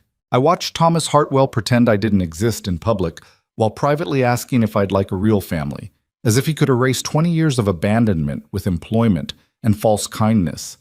Her voice had risen, words tumbling out with the force of long-suppressed fury. I've been called bastard, whore, thief, liar. I've been told I'm not good enough, not legitimate enough, not worthy enough to exist in polite society. And then I found Margaret and the girls, and for the first time in my entire life, someone looked at me like I mattered, like I was family. And when she died, I promised I wouldn't let them suffer the way I did, wouldn't let them grow up feeling unwanted and ashamed. So yes, I have secrets, Cade. I have a whole lifetime of them. But none of them changed the fact that I would die before I let Helena Whitmore take those girls. The silence after her outburst was deafening. Violet's chest heaved with the force of her breathing, her eyes bright with unshed tears. She looked raw, exposed, every carefully constructed defense stripped away. Cade reached across the table and took her hand. She flinched but didn't pull away. Then we fight, he said simply. Whatever it takes. We fight. Violet stared at their joined hands, his rough and scarred from years of hard work, hers smaller but no less marked by labor. Why? She whispered. Why would you risk so much for us? Because you're brave and fierce, and you've survived things that would have broken most people, Cade thought. Because those girls deserve to grow up with someone who loves them, not someone who sees them as property or pawns. Because this house has been dead for too long, and you three brought it back to life. Because somewhere in the past 2 weeks, you stopped being strangers and started being something else, something I'm not ready to put a name to but can't bear to lose. But what he said was, because it's right. Now stop asking questions and start writing that statement. We have work to do. The next 3 days passed in a blur of preparation and mounting tension. Violet wrote her statement, then rewrote it 3 times at Cade's insistence until every detail was clear and defensible. Cade sent telegrams to San Antonio, tracking down anyone who'd known the Hartwell family, requesting statements about Violet's character and her relationship with the girls. The responses that trickled back were encouraging. A neighbor who remembered Violet's devoted care, a shopkeeper who testified to her integrity, even the pastor who'd presided at Margaret's funeral and noted that she'd specifically named Violet as guardian in her final wishes. But Helena Whitmore wasn't idle either. On the third day, a man arrived from Austin, slick-suited, sharp-eyed, carrying a leather case full of documents. He introduced himself as James Quentin Rockwell, attorney at law, and Cade's stomach dropped as he registered the last name. "Cousin," Quentin said with a smile that didn't reach his eyes. "Been a long time." Cade stood on his porch, blocking the entrance to his house, every muscle tense. "What are you doing here, Quentin?" "Business, I'm afraid.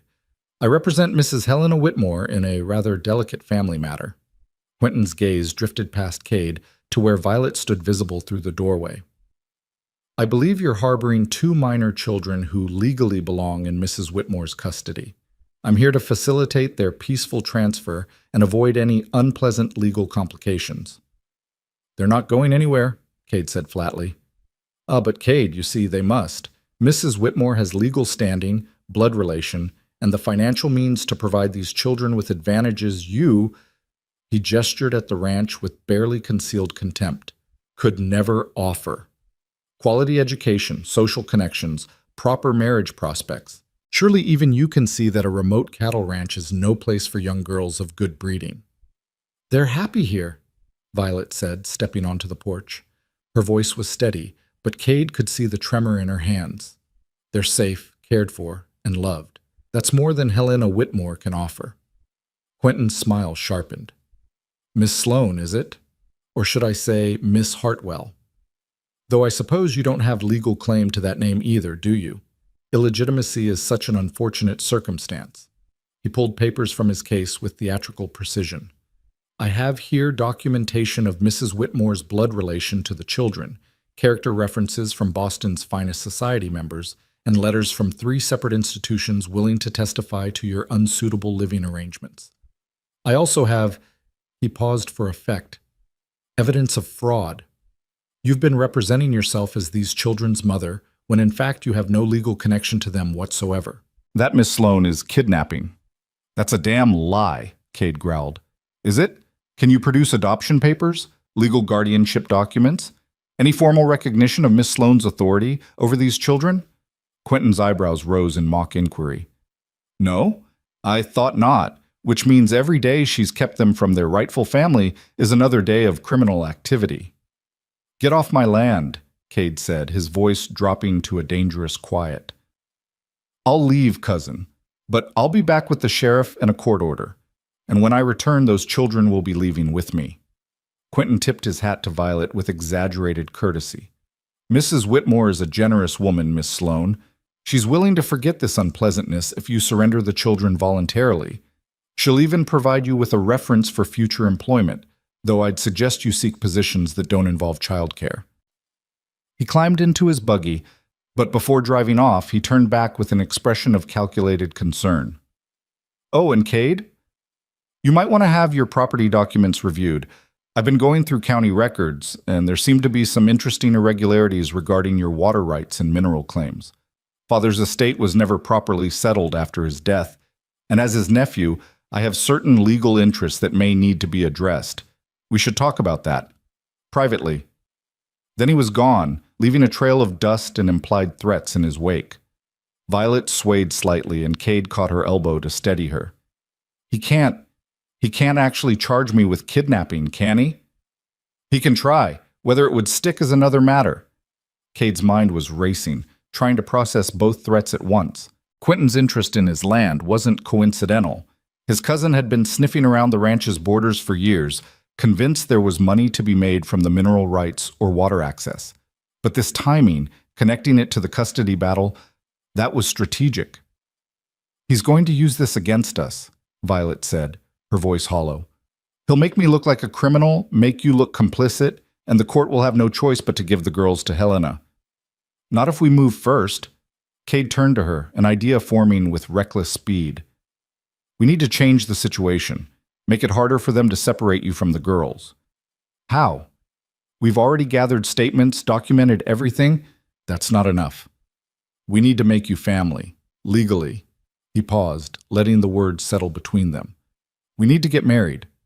Violet stared at him like he'd lost his mind. "What?" "Think about it. As my wife, you'd have legal standing. The girls would be under my protection as your husband. Quentin can't claim you're unfit or unsuitable if you're a married woman with a stable home, and Helena's blood relation claim gets a lot weaker when you're part of an established family unit. Cade, that's insane. You can't marry someone just to win a legal battle. Why not? People get married for worse reasons. Money, property, convenience. At least this would be for something that matters. He could see her wavering, see the desperate hope fighting with practical resistance. It doesn't have to be real, Violet. Not in the ways that matter to you. We can keep separate rooms, maintain whatever distance you need. But on paper, to the law, you'd be Mrs. Rockwell. And those girls would be as good as mine. You don't know what you're offering, Violet said, her voice breaking. Marriage is permanent, Cade. You can't throw that away on a legal strategy that might not even work. Who says I'm throwing it away? The words came out rougher than he'd intended, carrying weight he hadn't meant to reveal. You've been here nearly 3 weeks. In that time, this house has felt more like home than it has in a decade. Those girls have brought life back to a place that was slowly dying. And you— He stopped, struggling with articulation. You work harder than anyone I've ever known. You don't complain, don't make demands, don't expect more than you've earned. You're raising 2 children who aren't yours by blood because you promised someone you loved that you'd protect them. What exactly about that makes you unsuitable for marriage? Violet's eyes had filled with tears. I'm illegitimate, Cade. Unmarriageable by society's standards. If you do this, you'll be tying yourself to someone with a shameful past, no connections, nothing to offer but complications. I don't give a damn about society's standards. Never have. He moved closer, close enough to see the flecks of gold in her dark eyes, close enough to count the freckles the Texas sun had brought out across her nose. Here's what I know. Those girls need you. You need protection from people like Helena Whitmore and my snake of a cousin, and I need— He paused, surprised by the truth of what he was about to say. I need this house to keep breathing the way it has been. I need to know that when I come back from the far pastures, there'll be voices and laughter and someone who cares whether I made it home safe. That's not love, Violet whispered. That's just need. Maybe, but it's honest. And it's more than most people start with.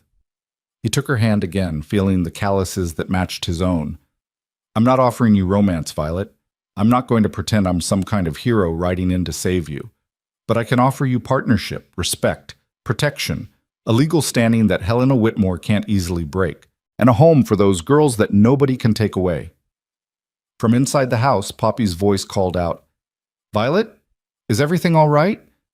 Violet closed her eyes briefly, and when she opened them again, Cade saw the moment she made her decision, saw the desperate hope win out over practical resistance, saw the fighter in her rise up one more time. All right, she said quietly. If you're sure, if you really mean this, then yes, I'll marry you. The words should have felt momentous, earth-shattering. Instead, they settled over Cade with the simple rightness of a decision long overdue. We'll do it tomorrow. I'll ride to town first thing, get the license, find a judge willing to perform the ceremony. Can you be ready by afternoon? Violet laughed, a slightly hysterical sound. Ready? Cade, I own 2 dresses and a pair of boots. I'm about as ready as I'll ever be. That's all you need. He squeezed her hand once, then released it. Go tell the girls. They should hear it from you first. Violet nodded and turned toward the house, but at the door she paused.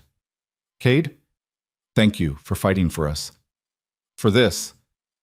I know it's just a strategy, but thank you. She disappeared inside before he could tell her that somewhere along the way, it had stopped being just a strategy. That the thought of Helena Whitmore taking those girls, of Violet disappearing from his life as suddenly as she'd entered it, had become physically painful. That he'd realized, watching Quentin threaten everything he'd built, that his carefully constructed isolation had been nothing but slow starvation, and he was tired of being hungry. But those were thoughts for later. Right now, he had a wedding to arrange and a battle to prepare for, because he had no illusions about what was coming. Helena Whitmore wouldn't give up easily, and Quentin's threats about the ranch weren't empty posturing. His cousin had clearly been digging, looking for leverage, and the mention of property irregularities wasn't something Cade could ignore. He'd spent the years since the war building this ranch into something solid, something that couldn't be taken away by circumstances or cruel fate. Now he was going to have to defend it on two fronts: in court for Violet's right to the girls, and through legal channels for his own right to the land he'd bled for. The irony wasn't lost on him. He'd chosen isolation to avoid exactly this kind of complication. And now he was about to deliberately bind himself to the very thing he'd been running from: family, with all its messy entanglements and impossible demands. But as he stood on his porch watching the sun sink toward the horizon, Cade found he didn't regret it. Whatever was coming, whatever fight lay ahead, at least he wouldn't be facing it alone. And maybe, he thought, that was worth more than all the peace and quiet in the world. Inside, he could hear Violet's voice, low and serious, explaining to the girls what was going to happen. May's excited squeal carried through the open window, followed by Poppy's more measured response. Questions, probably, because Poppy always had questions. Then Violet's patient answers, steady and calm despite everything. Cade smiled slightly and headed toward the barn. The horses needed tending, the cattle needed checking, and tomorrow would come whether he was ready for it or not. Might as well make sure the ranch work was handled before his entire life changed. Again.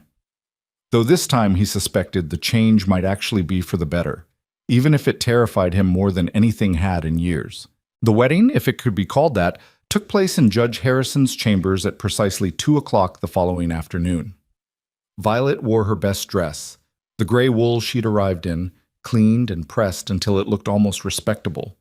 May had woven wildflowers into her braid that morning, yellow and purple blooms that softened the severity of her appearance. Poppy stood beside her in somber silence, holding May's hand with white-knuckled intensity. Cade had worn his cleanest shirt and the jacket he kept for funerals and bank meetings, feeling stiff and ridiculous in clothes that didn't smell of horses and honest sweat. Sheriff Bridger stood as witness, along with Jed from the ranch, both men wearing expressions that suggested they understood exactly what this hasty marriage really was: a legal maneuver, a defensive strategy, a last desperate play before the enemy closed in. Judge Harrison was a practical man who'd seen enough frontier marriages to know that love was a luxury most couldn't afford. He kept the ceremony mercifully brief, his voice flat and official as he recited the words that would bind them. Do you, Cade Rockwell, take this woman? Do you, Violet Sloan, take this man? The promises made, to honor, to cherish, in sickness and health, felt both weightless and impossibly heavy. When the judge pronounced them married and suggested Cade might kiss his bride, there was a moment of awkward hesitation. Then Cade leaned forward and pressed a chaste kiss to Violet's forehead, brief and almost brotherly, before stepping back. Violet's eyes had closed at the contact, and when she opened them again, they were bright with unshed tears. Well then, Judge Harrison said, signing the certificate with a flourish.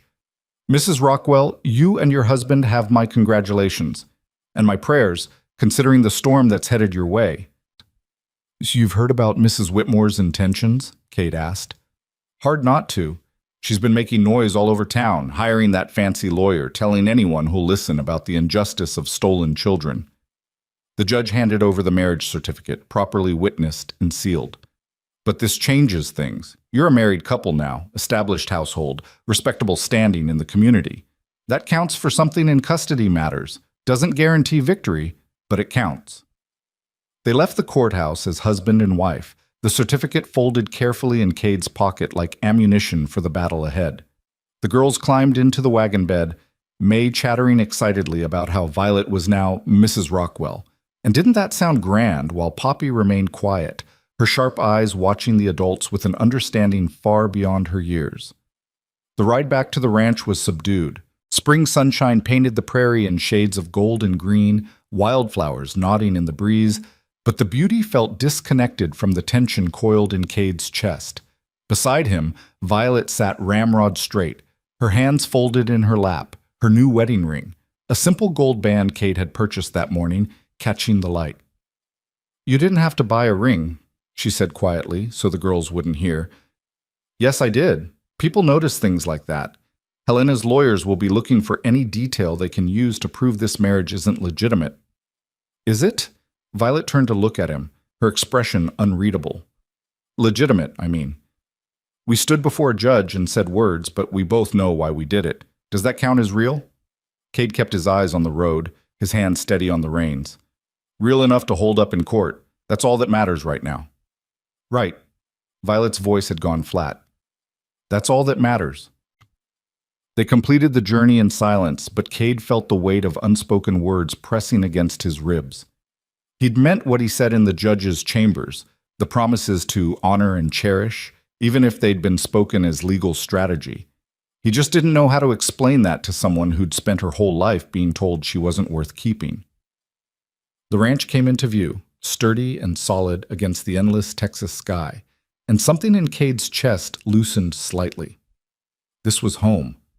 This was worth fighting for. And now, legally and officially, Violet and the girls were part of it. They'd barely unhitched the wagon when riders appeared on the eastern road, 3 of them, moving fast. Cade recognized Quentin's buggy flanked by 2 hired men, rough-looking characters who were clearly there for intimidation rather than legal purposes. Get the girls inside, Cade said quietly to Violet. Stay there until I call for you. Cade, inside. Now. Violet gathered the girls without argument, herding them toward the house. Poppy cast one long look back at Cade, her expression fierce and frightened in equal measure, before the door closed behind them. Cade stood alone in his yard, waiting, his body loose and ready. Jed had stayed after the ceremony and now emerged from the barn, rifle held casually but available. Sheriff Bridger had mentioned he'd patrol near the ranch this afternoon, and sure enough, Cade spotted the lawman's horse approaching from the southern boundary. Quentin pulled up in a cloud of dust, his expensive suit somehow still immaculate despite the road. His hired men dismounted on either side, hands resting on gun belts in a manner that was just shy of openly threatening. "Cousin," Quentin called out with false cheer. "Congratulations are in order, I hear. Married just this afternoon. How romantically impulsive." "State your business, Quentin, then get off my land." "My business is simple. I'm here on behalf of Mrs. Whitmore to collect her nieces. She has legal custody papers, properly filed and approved. The children are to come with me immediately. Those children are under my protection now, as my wife's sisters, their family. You'll need more than papers to take them." Quentin's smile sharpened. "Ah, but that's where you're wrong. You see, I did some digging after our last conversation. Very enlightening, the county records. Did you know your father's estate was never properly probated? That his will, such as it was, contained certain ambiguities about property division? As his nephew and closest male relative after your brothers left the territory, I have a legitimate claim to portions of this ranch. Specifically," he pulled out yet another document, "the water rights associated with the Southern Creek and the mineral claims on the northern ridge." Cade's jaw clenched so hard he felt his teeth grind. "That's a lie. My father left this ranch to me, clear and legal." "Did he? Or did he leave it to his sons, plural, with the expectation you'd divide it fairly? Because your brothers never formally signed away their claims, Cade, which means, technically, you've been operating this ranch without clear title for years. I've already filed paperwork contesting your ownership of key portions. Unless—" Quentin's pause was theatrical. "Unless we can come to an arrangement." "What kind of arrangement?" Sheriff Bridger's voice cut through the tension. He'd ridden up quietly, positioning his horse between Quentin's men and Cade. "Because it sounds to me like you're attempting extortion, Mr. Rockwell. That's a serious crime." "Extortion? Sheriff, I'm simply trying to resolve a family dispute. My cousin is harboring children that don't belong to him, married a woman under questionable circumstances, and is holding property that may not be entirely his to hold. I'm offering a peaceful solution. He releases the children to their rightful guardian, and I withdraw my property claims. Everyone benefits." "Except the children," Sheriff Bridger said flatly. "And the woman who's been caring for them for months. And your cousin, who'd lose both his family and his land. Some peaceful solution." Quentin's expression hardened, the veneer of civility cracking. "This is a legal matter, Sheriff. Unless you have evidence of wrongdoing, I suggest you stay out of it.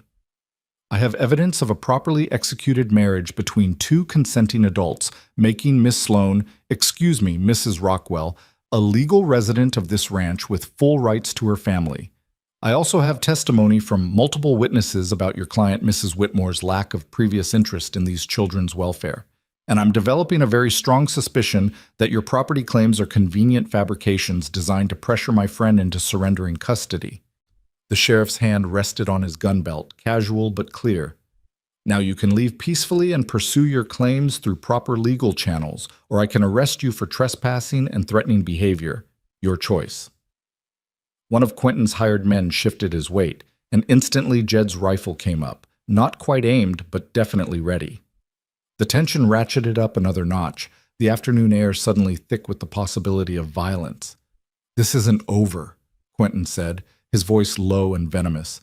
"Mrs. Whitmore has resources you can't match. She'll bury you in legal fees, drag this through every court in Texas if necessary. And while you're fighting her, I'll be dismantling your claim to this ranch piece by piece. You'll lose everything, cousin. Everything." "Maybe," Cade said quietly, "but not today. Get off my land, Quentin, while you still can." For a long moment, Quentin held his gaze, calculating odds and risks. Then he gestured to his men and climbed back into his buggy. "You have 1 week to reconsider. After that, Mrs. Whitmore files formal custody proceedings, and I file formal property claims. Think very carefully about whether you want to fight both battles simultaneously." They left in another cloud of dust, and Cade felt his knees go slightly weak with the release of adrenaline. Jed lowered his rifle with a long exhale, and Sheriff Bridger dismounted, his weathered face grave. "He's not bluffing about the legal assault," the sheriff said. "Helena Whitmore has money and connections. She can afford to drag this through courts for years. And if Quentin's property claims have any validity at all—" "They don't," Cade interrupted.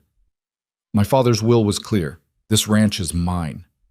"Then you need to prove it. Get a lawyer, review all the documents, make sure there aren't any loopholes Quentin can exploit, because he will exploit them, Cade. He's wanted this land for years, and now he's found leverage." Cade nodded, his mind already racing through logistics. A lawyer meant money, which he had some of, but not unlimited amounts. Court proceedings meant time away from the ranch, which meant hiring extra hands or letting work slide. And all of it meant uncertainty, stress, the constant threat hanging over everything they were trying to build. The door to the house opened, and Violet emerged, pale but composed. The girls stayed inside, their faces visible through the window. Violet walked across the yard to stand beside Cade, and without thinking, he reached for her hand. She took it, her fingers cold despite the warm afternoon. "How bad is it?" she asked quietly. "Bad, but not impossible." Cade looked at the sheriff. "What do we need to do to fight this properly?" "First, get all your documentation in order. Birth certificates for the girls, marriage license, property deeds, everything. Second, find a lawyer who specializes in both custody and property law. Third," the sheriff hesitated, "prepare for this to get ugly. Helena Whitmore will drag up every piece of dirt she can find. Violet's illegitimacy, your father's past, anything that can be used to paint you as unfit guardians. You need to be ready for that." "We're ready," Violet said, her voice steady. "We've been ready since the moment she walked into this house and tried to take my girls." Sheriff Bridger nodded approvingly. "That's the spirit. I'll do what I can from my end. Document the threatening behavior, make sure the court knows about the coercion tactics. But ultimately, this will come down to what a judge decides is in those children's best interest." After the sheriff left, Cade and Violet stood together in the yard, still holding hands, watching the sun begin its descent toward the horizon. Inside, May's voice called out asking if they could come outside now, and Poppy's lower tones responding, telling her to wait just a little longer. "I'm sorry," Violet said suddenly. "This is my fault. If I'd been honest from the beginning, if I'd found a better solution, you wouldn't be losing your ranch because of me." "I'm not losing it," Cade said firmly. "And you didn't cause this. Quentin's been looking for an angle to take this land for years. You just gave him an excuse to try, but that doesn't mean he'll succeed. But if you have to choose, if it comes down to the ranch or us," Cade turned to face her fully, his free hand coming up to tilt her chin so she had to meet his eyes. "It won't come to that. We're not giving up the girls. And I'm not giving up this land. We fight for both, together." "Why?" Violet's voice broke slightly. "Why are you doing this? You barely know us. We're nothing to you but trouble and complications." "You're my wife," Cade said simply. "They're my family now. That means something. Maybe I don't know how to say it right. Maybe I'm no good at pretty words or grand gestures, but I know how to stand my ground. I know how to fight for what's mine. And whether you believe it or not, Violet, you're mine now. All three of you. So we're going to figure this out, and we're going to win, and then we're going to build something here that nobody can take away. A tear slid down Violet's cheek, catching the fading sunlight. I want to believe that. Then believe it. I haven't lied to you yet, have I? No, she admitted. You haven't. Then trust me now. He wiped the tear away with his thumb, the gesture surprisingly tender for a man with such rough hands. We've got a week before they file. That's enough time to get organized, to gather evidence, to prepare our defense. And we're not alone in this. Sheriff Bridger's on our side. The hands will testify to your character if needed. Half the town knows you've been caring for those girls like they were your own. Half the town also knows I'm illegitimate, that I have no legal claim to them, that this marriage happened awfully fast after Helena showed up. Half the town also knows that quick marriages are common on the frontier, that blood relation isn't the same as genuine care, and that Helena Whitmore showed up out of nowhere demanding children she'd ignored for years. Public opinion counts for something, Violet, especially in a small community like this. Violet nodded slowly, absorbing this, trying to find her footing again after being knocked sideways by Quentin's threats. What do we do first? First, we tell the girls the truth. All of it. They're old enough to understand, and they deserve to know what's coming. May will be terrified. May will be terrified either way. Better she hears it from us than from some lawyer in a courtroom. Cade squeezed her hand once, then released it. Come on, let's get this over with. They gathered in the main room, all four of them, the evening light slanting through windows and painting everything in shades of amber. May curled up in Violet's lap, her doll clutched tight. Poppy sat straight-backed in a chair, her hands folded in her lap, already bracing for bad news. Cade explained the situation in terms they could understand, that Helena wanted to take them away, that Quentin was trying to use the ranch as leverage, that there would be a court hearing where a judge would decide where they belonged. He didn't sugarcoat it, but he didn't make it more frightening than necessary. Will we have to talk to the judge? Poppy asked when he finished. Probably he'll want to hear from you about where you want to live. Then we'll tell him we want to stay here, with you and Violet, with our family. Poppy's voice was fierce, absolute. It might not be that simple, sweetheart, Violet said gently. The judge has to consider lots of things. Like what? Like the fact that Aunt Helena didn't care about us until now? Like the fact that you're the only one who's taken care of us since Mama died? Like the fact that Cade married you to keep us safe? Poppy's eyes were bright with unshed tears. We're not stupid, you know. We understand what's happening, and we're not going with her. We won't. We'll run away if we have to. You will not run away, Cade said firmly, because we're going to win this fight. But I need you both to promise me something. No matter what happens in that courtroom, no matter what people say about Violet or about me or about our family, you stay calm and you tell the truth. Can you do that? Poppy nodded slowly. May just burrowed deeper into Violet's arms, her small voice muffled. I don't want to leave. This is home now. I know, baby, Violet whispered, pressing her face into May's hair. I know. The week that followed was a blur of preparation and mounting dread. Kate hired a lawyer from Austin, a sharp-eyed woman named Margaret Chen, who specialized in family law and had a reputation for taking cases others considered unwinnable. She arrived on the third day, spent 6 hours reviewing documents and interviewing everyone, then delivered her assessment with brutal honesty. You have a case, she said, sitting at Cade's kitchen table with papers spread before her. Not a strong one, but a case. The marriage helps significantly, establishes Violet as a respectable married woman rather than an unwed guardian. Cade's standing in the community helps. The testimony about Helena's absence and Violet's devoted care helps. But, she paused significantly. Helena has blood relation, financial resources, and social standing. In custody disputes, blood still matters a great deal to most judges. So what do we do? Violet asked, her hands twisted together so tightly the knuckles had gone white. We tell your story. All of it. We make the judge see that you're not some opportunistic stranger who stole children. You're their sister, their mother, and everything but legal documentation, the person their own mother chose to protect them. We humanize this. Make it about the girl's well-being, not about legal technicalities. And the property dispute? Kate asked. That's trickier. I've reviewed the documents Quentin filed. His claims are largely groundless. Your father's will is clear enough, and your brother signed quitclaim deeds years ago. But he's found some ambiguities in the water rights documentation and the mineral survey. Nothing that would actually hold up in court, but enough to cause expensive delays and legal complications. My guess is he's using it as pressure, hoping you'll trade custody for clear property title. That's not happening, Cade said flatly. I didn't think so. Which means we fight both battles. Margaret Chen gathered her papers with efficient movements. The hearing is in 4 days. I'll prepare opening statements and witness lists. In the meantime, I need you both to write out complete timelines of your relationship with these children. Every detail, every moment that shows the depth of your connection. And I need character witnesses, people who can testify to your fitness as guardians.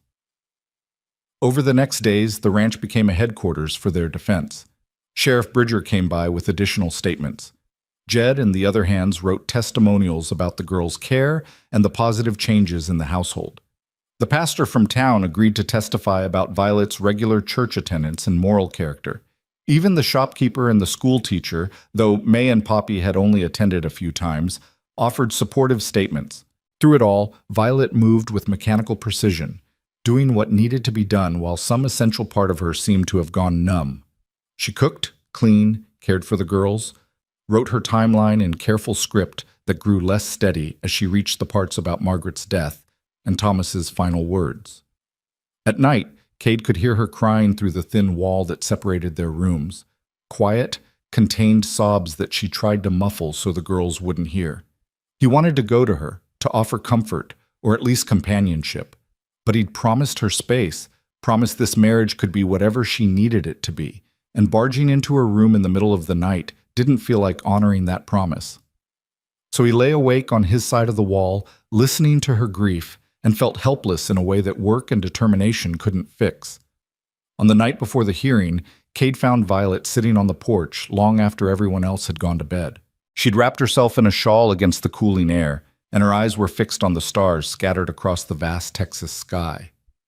"Can't sleep?" he asked, settling onto the step beside her. "Don't want to. Feels like if I stay awake, I can keep tomorrow from coming. Doesn't work that way, unfortunately." "I know." Violet pulled the shawl tighter. "I keep thinking about what Margaret Chen said, that we have to humanize this, make it about the girl's well-being. But what if that's not enough? What if the judge looks at me and just sees what Helena wants him to see? A bastard pretending to be something she's not. A woman with no rights trying to claim children who don't belong to her. Is that what you think you are?" "It's what I've been told I am my entire life." Cade was quiet for a moment, choosing his words carefully. "When I came back from the war, I was broken in ways I couldn't explain. Lost friends, lost my faith in pretty much everything, couldn't see the point of trying to build something when it could all be destroyed so easily. I came back here and threw myself into the ranch because it was something I could control, something that made sense when nothing else did." He paused, staring out at the dark shapes of his cattle in the distance. "But you know what I learned? You can't live your whole life avoiding risk just because you've been hurt before. You can't let the worst parts of your past define who you are forever. At some point, you have to decide you're worth more than what other people said about you, that you deserve better than what you've been given." Violet turned to look at him, her face half-shadowed in the moonlight. "Is that what you've done? Decided you're worth more?" "I'm working on it. Having you three here, that's helped. Made me remember that isolation isn't the same thing as safety, that sometimes the risk is worth it. Even when the risk is losing everything? Especially then." Cade met her eyes, willing her to hear what he was trying to say. "Tomorrow, we go into that courtroom and we tell the truth. We show that judge what family really means. Not blood, not legal documents, but the choice to show up every day and love someone even when it's hard. Even when it costs you. That's what you've done for those girls, Violet. That's what makes you their mother." "And what does it make you, San?" she asked softly. The question hung in the air between them, weighted with implications. What was Cade to these girls? Their protector, certainly. Their provider. The man who'd married their guardian to keep them safe. But was that the same as being a father? Did signing papers and standing before a judge make him family, or did it require something more? I don't know yet, he said honestly, but I'd like the chance to find out. Violet's hand found his in the darkness, her fingers lacing through his with surprising firmness. They sat like that for a long time, not speaking, just holding on while the night deepened around them and tomorrow loomed closer with every passing star. Inside, May cried out in her sleep, and they heard Poppy's voice, low and soothing, comforting her sister. The sound of it, of these children caring for each other, of the family they'd built from broken pieces, strengthened something in Cade's chest. Tomorrow they would fight. Tomorrow they would face judges and lawyers and people who wanted to tear this fragile thing apart. But tonight, they were together. Tonight, they were home. And that, Cade thought, was worth fighting for with everything he had, even if he couldn't quite bring himself to say it out loud yet. Dawn arrived too quickly, washing the Texas sky in shades of pale gold that felt inappropriate for the weight of the day ahead. Cade rose before the sun had fully cleared the horizon, his body moving through morning routines with mechanical precision while his mind churned through every possible outcome of the hearing. He found Violet already in the kitchen, her hair pinned back with unusual severity, wearing her best dress, the one she'd been married in, cleaned and pressed again until it looked almost formal. "Coffee's ready," she said without turning around. Her voice was steady, but Cade could see the tremor in her hands as she poured. "The girls?" "Still sleeping. I thought I'd let them rest as long as possible.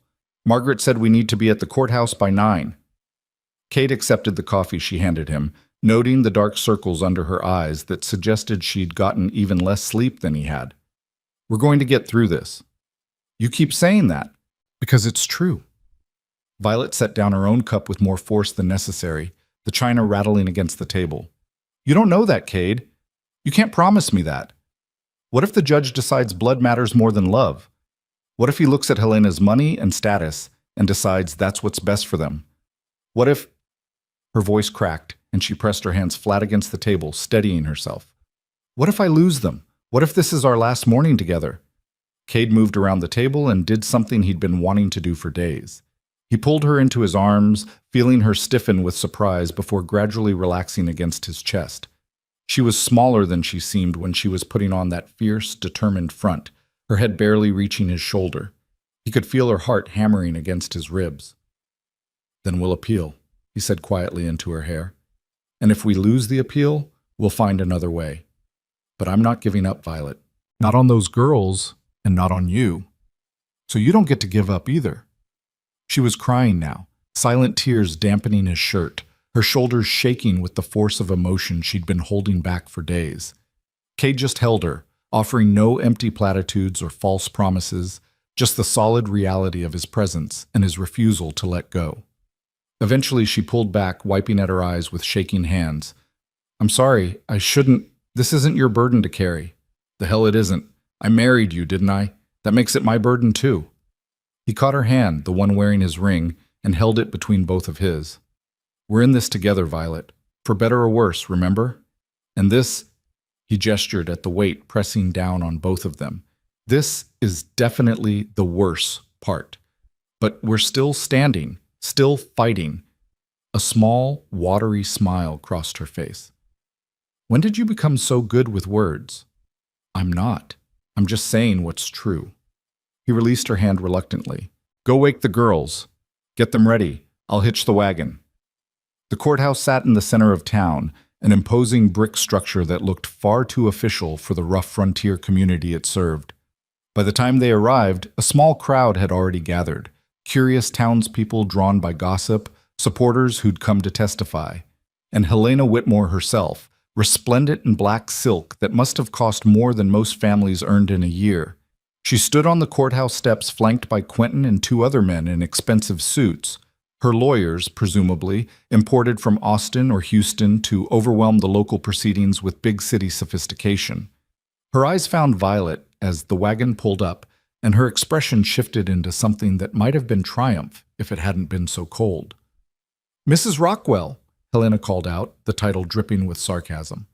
"How lovely that you could make it to your own hearing. And you've brought the children, I see." "How convenient," They can leave with me directly, once the judge makes the sensible decision. Poppy's hand tightened on Violet so hard it must have hurt. May pressed her face into Cade's side, her small body trembling. Cade felt something fierce and protective surge through him, the same instinct that had kept him alive through the war, the same drive that had built this ranch from nothing. "They're not going anywhere with you," he said quietly, but his voice carried across the courthouse steps. "Not now, not ever." "We'll see what Judge Morrison has to say about that," Quentin interjected smoothly. "He's quite familiar with property law and family obligations. I'm confident he'll make the appropriate ruling on both matters." Margaret Chen appeared at that moment, her arms full of documents, her expression focused and determined. "Mr. and Mrs. Rockwell, girls, let's get inside. We have a lot to cover before the hearing begins."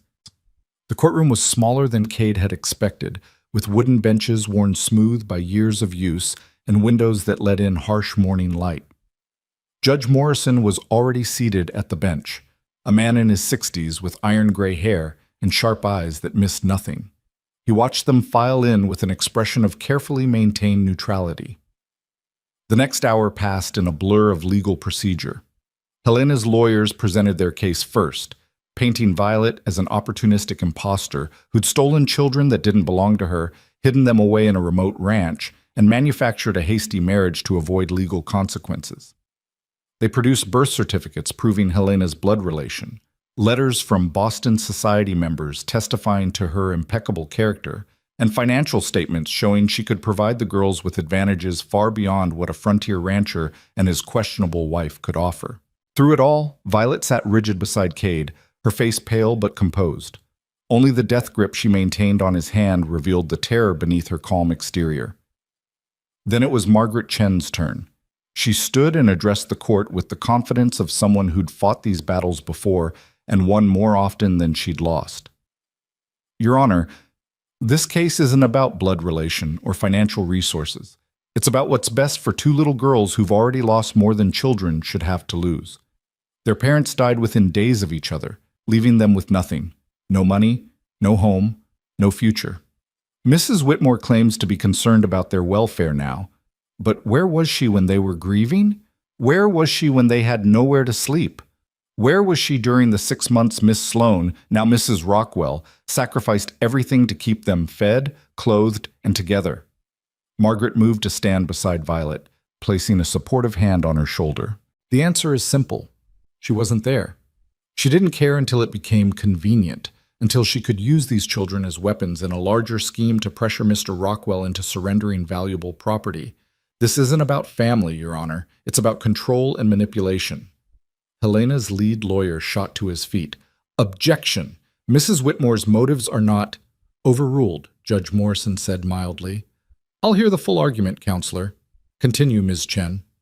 Margaret nodded and turned back to the judge. "Mrs. Rockwell has cared for these children with devotion that goes beyond duty. She's their sister by blood, their father's daughter from a previous relationship, which Mrs. Whitmore conveniently fails to mention. She's the person their mother chose as guardian on her deathbed. And she's the only mother these girls have known for the past 6 months. To tear them away now, to send them to a stranger in a strange city, would be cruel and traumatic. This court exists to protect children, not to serve the vindictive purposes of relatives who couldn't be bothered to care until it became legally advantageous." She returned to the table and pulled out a stack of documents. "I have testimony from Sheriff Bridger about Mrs. Whitmore's threatening behavior.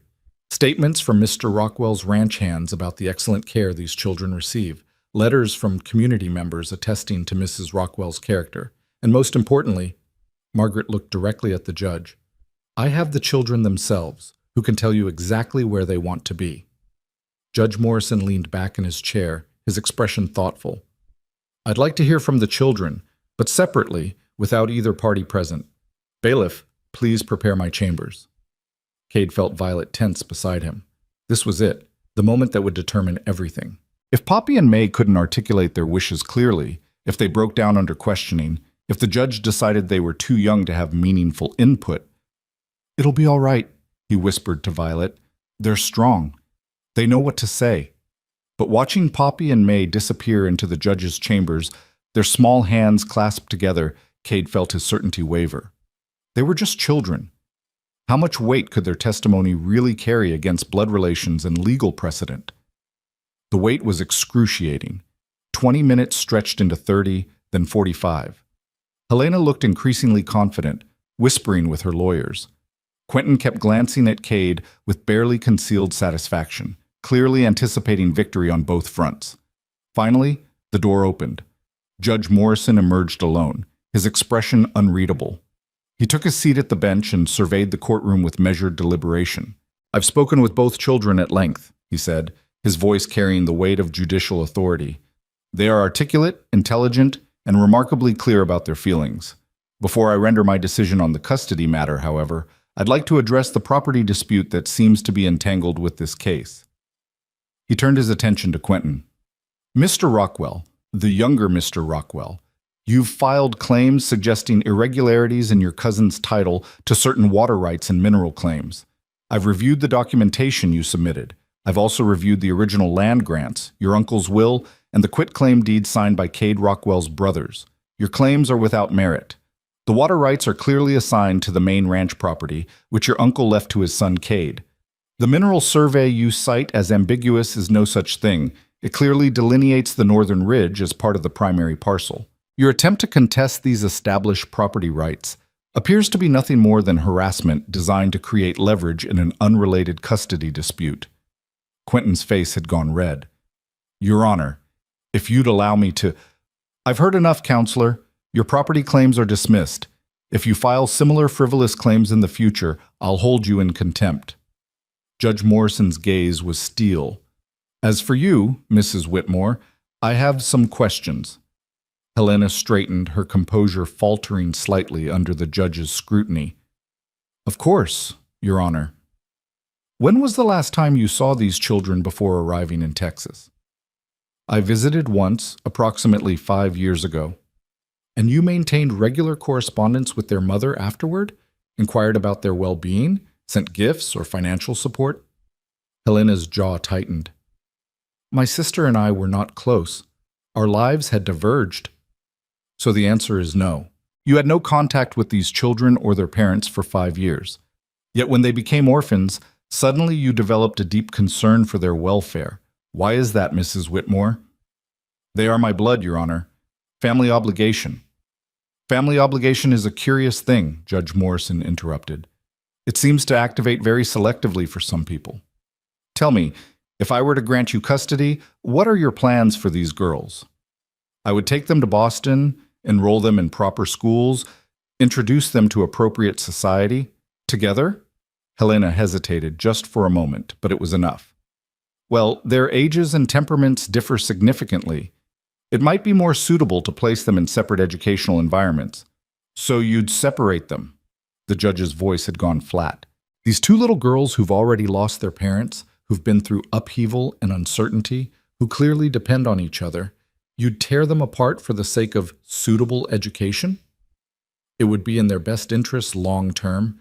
Would it? Or would it simply be more convenient for you?" Judge Morrison leaned forward, his expression severe. "Mrs. Whitmore, I've been a judge for 23 years.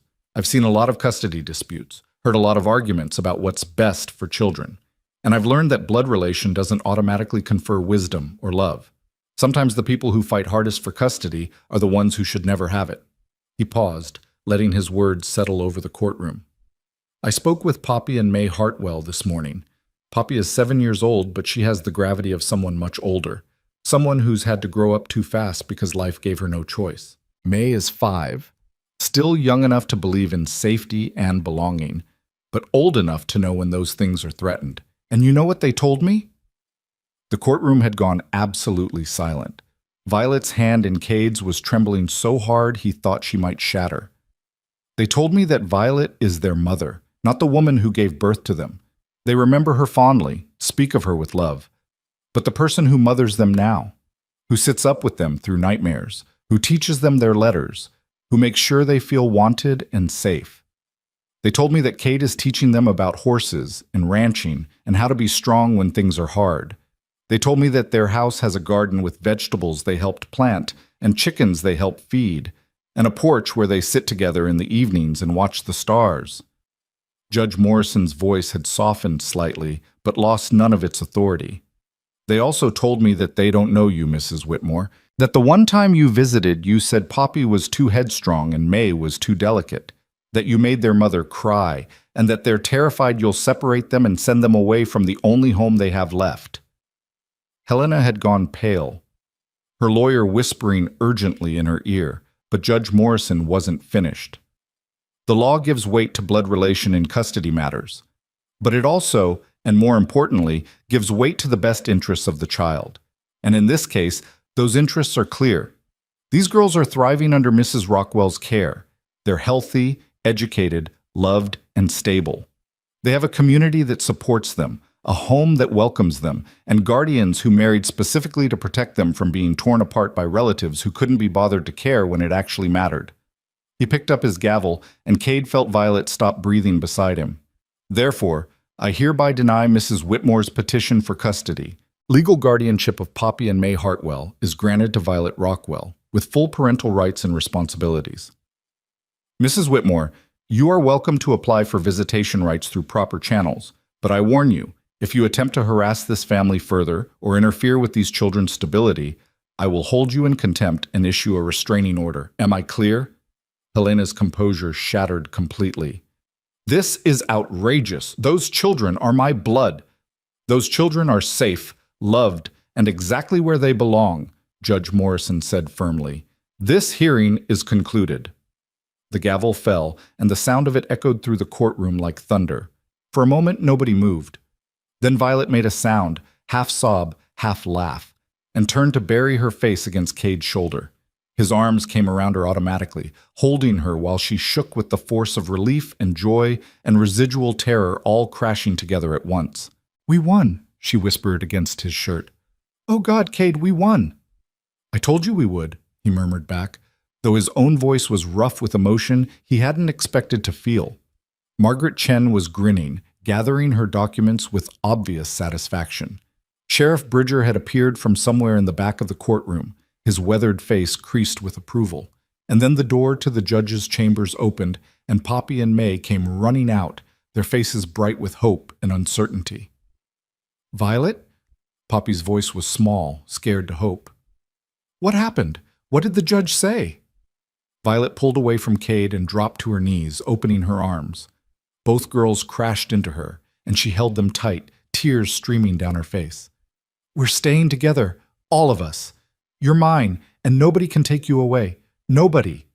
May started crying in earnest, happy tears that soaked into Violet's shoulder. Poppy held on with fierce intensity, her young face buried against Violet's neck.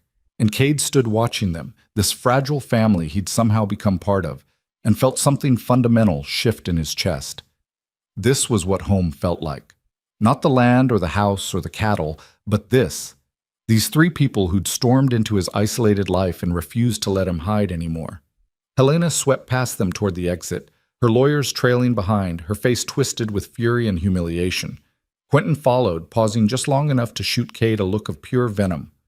"This isn't over," he hissed. "You may have won today, but it's over," Sheriff Bridger said pleasantly, materializing at Quentin's elbow. "And I'd suggest you leave town before I remember all the other charges I could file against you. Extortion, harassment, filing false legal claims. I'm sure I could come up with a few more if I put my mind to it." Quentin left without another word, and Cade felt the last thread of tension in his shoulders finally release. It was over. Really, truly over. Judge Morrison approached them as they prepared to leave. His stern judicial demeanor softened slightly. "Mrs. Rockwell," he said to Violet, who was still holding the girls, "those are exceptional children you have. Don't ever let anyone make you doubt your right to them." "I won't, Your Honor. Thank you. Thank you so much." "Don't thank me. Thank yourself for fighting when most people would have given up." He turned to Cade, extending his hand. "And you, Mr. Rockwell. You've taken on quite a responsibility."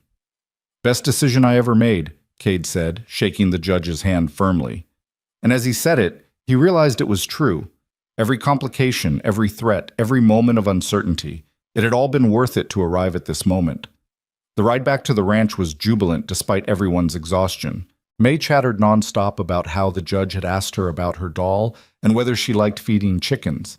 and how she'd told him that Cade was teaching them to be brave. Poppy was quieter but kept stealing glances at Cade and Violet with something that looked like cautious wonder, as if she was still afraid to fully believe this was real. By the time they pulled into the ranch yard, the sun was beginning its descent toward the horizon, painting everything in shades of amber and rose. The hands emerged from the bunkhouse, and Jed took one look at their faces before letting out a whoop that startled the horses. "We won?" he called out. "We won!" May shouted back, her voice high and clear with joy. The celebration that followed was spontaneous and heartfelt. Someone produced a bottle of whiskey that had been saved for special occasions. The hands took turns congratulating Violet and shaking Cade's hand with grins that suggested they'd been rooting for this outcome all along. Even gruff Sam admitted that the ranch felt better with children around, though he'd deny it if anyone repeated that sentiment. As evening settled over the land, Cade found himself on the porch again, watching the prairie fade into twilight. Violet joined him after getting the girls settled for bed, moving to stand beside him at the railing. They were silent for a long moment, just existing together in the quiet aftermath of the storm they'd weathered. "I keep expecting to wake up," Violet said finally. "Keep expecting this to be a dream, or for someone to come take it all away. It's real. You're allowed to believe that now." "I don't know if I know how. I've spent so long waiting for the next disaster, the next loss." She turned to look at him, her eyes reflecting the last of the sunset. "You saved us, Cade. You know that, right? We would have lost without you. You would have found another way. You're too stubborn to give up. Maybe, but I wouldn't have had this." She gestured at the ranch, the house, the land stretching endlessly in every direction. "I wouldn't have had a real home to fight for, and I wouldn't have had—" She stopped, struggling with words. "Wouldn't have had what?" Cade prompted gently. "A partner. Someone who stood beside me instead of just feeling sorry for me or trying to fix me." Violet's voice had gone soft, vulnerable in a way he'd rarely heard. "You could have just offered us shelter, Cade. You could have let us stay as employees, kept your distance, avoided all this complication. But instead, you married me. You put everything on the line, your land, your reputation, your carefully built life, for 3 strangers who had no claim on you whatsoever. You're not strangers anymore." "No, we're not." She moved closer, and Cade felt his breath catch as she placed her hand over his heart, feeling it beat beneath her palm. "We're family. Really, truly family. And I know we got married for legal reasons. I know you said it didn't have to be real in the ways that matter. But Cade—" She looked up at him, and her eyes were bright with unshed tears and something else. Something that made his chest tighten with hope he'd been afraid to acknowledge. "It feels real to me. Has for a while now. And if you don't feel the same way, that's fine. I can keep it to myself. We can just continue as we have been." Cade cut off her rambling by doing what he'd wanted to do since the moment she'd stood in his kitchen with defiant tears on her face, defending those girls with every ounce of strength she possessed. He cupped her face in his rough, scarred hands and kissed her. It wasn't the chaste, brotherly kiss from their wedding ceremony. It was real and deep, and full of all the things he'd been too scared or too stubborn to put into words. When he finally pulled back, Violet was staring at him with wide eyes and parted lips. "It's real to me too," he said quietly. "Has been since somewhere around the 2nd week, maybe earlier. I kept telling myself it was just strategy, just protection, just doing the right thing. But the truth is, Violet, I haven't felt this alive in years. Haven't wanted to come home to anyone the way I want to come home to you. You and those girls, you've made this house breathe again. Made me remember why I built this place to begin with." "Why did you build it?" Violet whispered. "For family. My parents raised 4 kids here, filled these rooms with noise and laughter and all the messy chaos of people who love each other. After the war, after I came back broken and angry, I thought I wanted silence and isolation, but what I really wanted was for it to feel like home again. I just didn't know how to make that happen alone." Violet's tears spilled over, tracking down her cheeks, but she was smiling. "So what do we do now? Now that the fighting's over and we won?" Cade thought about it. About the work that would need doing tomorrow and every day after. Fences to mend, cattle to tend, a garden that needed weeding, children who needed raising. He thought about the reality of marriage not as a legal strategy, but as a daily choice, a constant negotiation, a partnership built on more than just necessity. Now we live, he said simply. We build something real and solid and permanent. We raise those girls together. We figure out what this marriage is supposed to look like when we're not in crisis mode. We make mistakes and fix them and keep going anyway. That sounds complicated. Probably will be. But I'm starting to think complicated is better than empty. He kissed her again, softer this time, a promise rather than a declaration. Stay with me, Violet. Not because you have to, not because it's legally convenient, but because you want to. Build this life with me, for real. Yes, she breathed against his lips. Yes, I want that. I want all of it. From inside the house came the sound of Poppy's voice, calling out that May was asking for one more story before sleep. Violet laughed and pulled away reluctantly. Duty calls, she said, but her eyes were shining. Go. I'll be there in a minute. Cade watched her disappear inside, heard her greeting the girls with warmth and affection, heard their excited voices telling her about some game they'd invented. The sounds of family, of home, of a life he'd stopped believing he could have. He remained on the porch a little longer, looking out at the land he'd fought to keep, the ranch he'd built from nothing. It looked different now somehow, not just property to be defended, but a foundation for something larger than himself. A place where broken things could be mended, where lost people could find belonging, where love could grow in the spaces between hard work and honest struggle. The stars were beginning to emerge, scattered across the darkening sky like promises. Tomorrow would bring new challenges. There was always more work to be done on a ranch, always something needing attention. But tonight, everything was exactly as it should be. Cade headed inside to find Violet sitting on May's bed, book open in her lap, both girls curled up beside her listening with rapt attention. Poppy looked up as he entered and silently shifted over, making room. He settled onto the bed's edge, and without missing a beat in her reading, Violet reached out and took his hand. May's eyes were already drooping. Poppy fought sleep with characteristic determination, but was losing the battle. Violet's voice was soft and steady, weaving the story around them like a blanket. This was it, Cade realized. This ordinary, perfect moment. After all the fighting and fear and uncertainty, they'd arrived at something achingly simple. A family sitting together at the end of a long day, just being.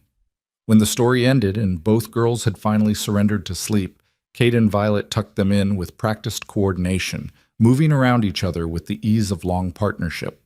They stood in the doorway for a moment, looking back at the girls, Poppy with one arm flung over her head, May curled around her doll, both of them safe and settled and home. Our girls, Violet whispered. Our girls, Cade agreed. And the word felt right in his mouth, felt true in a way that legal documents and judges' rulings never could be. They retreated to their own room, not separate rooms anymore, but the one they'd share, the one that would become theirs through accumulated nights and shared mornings and all the intimate mundanities of marriage. Violet hesitated at the threshold, suddenly shy despite everything that had been said between them.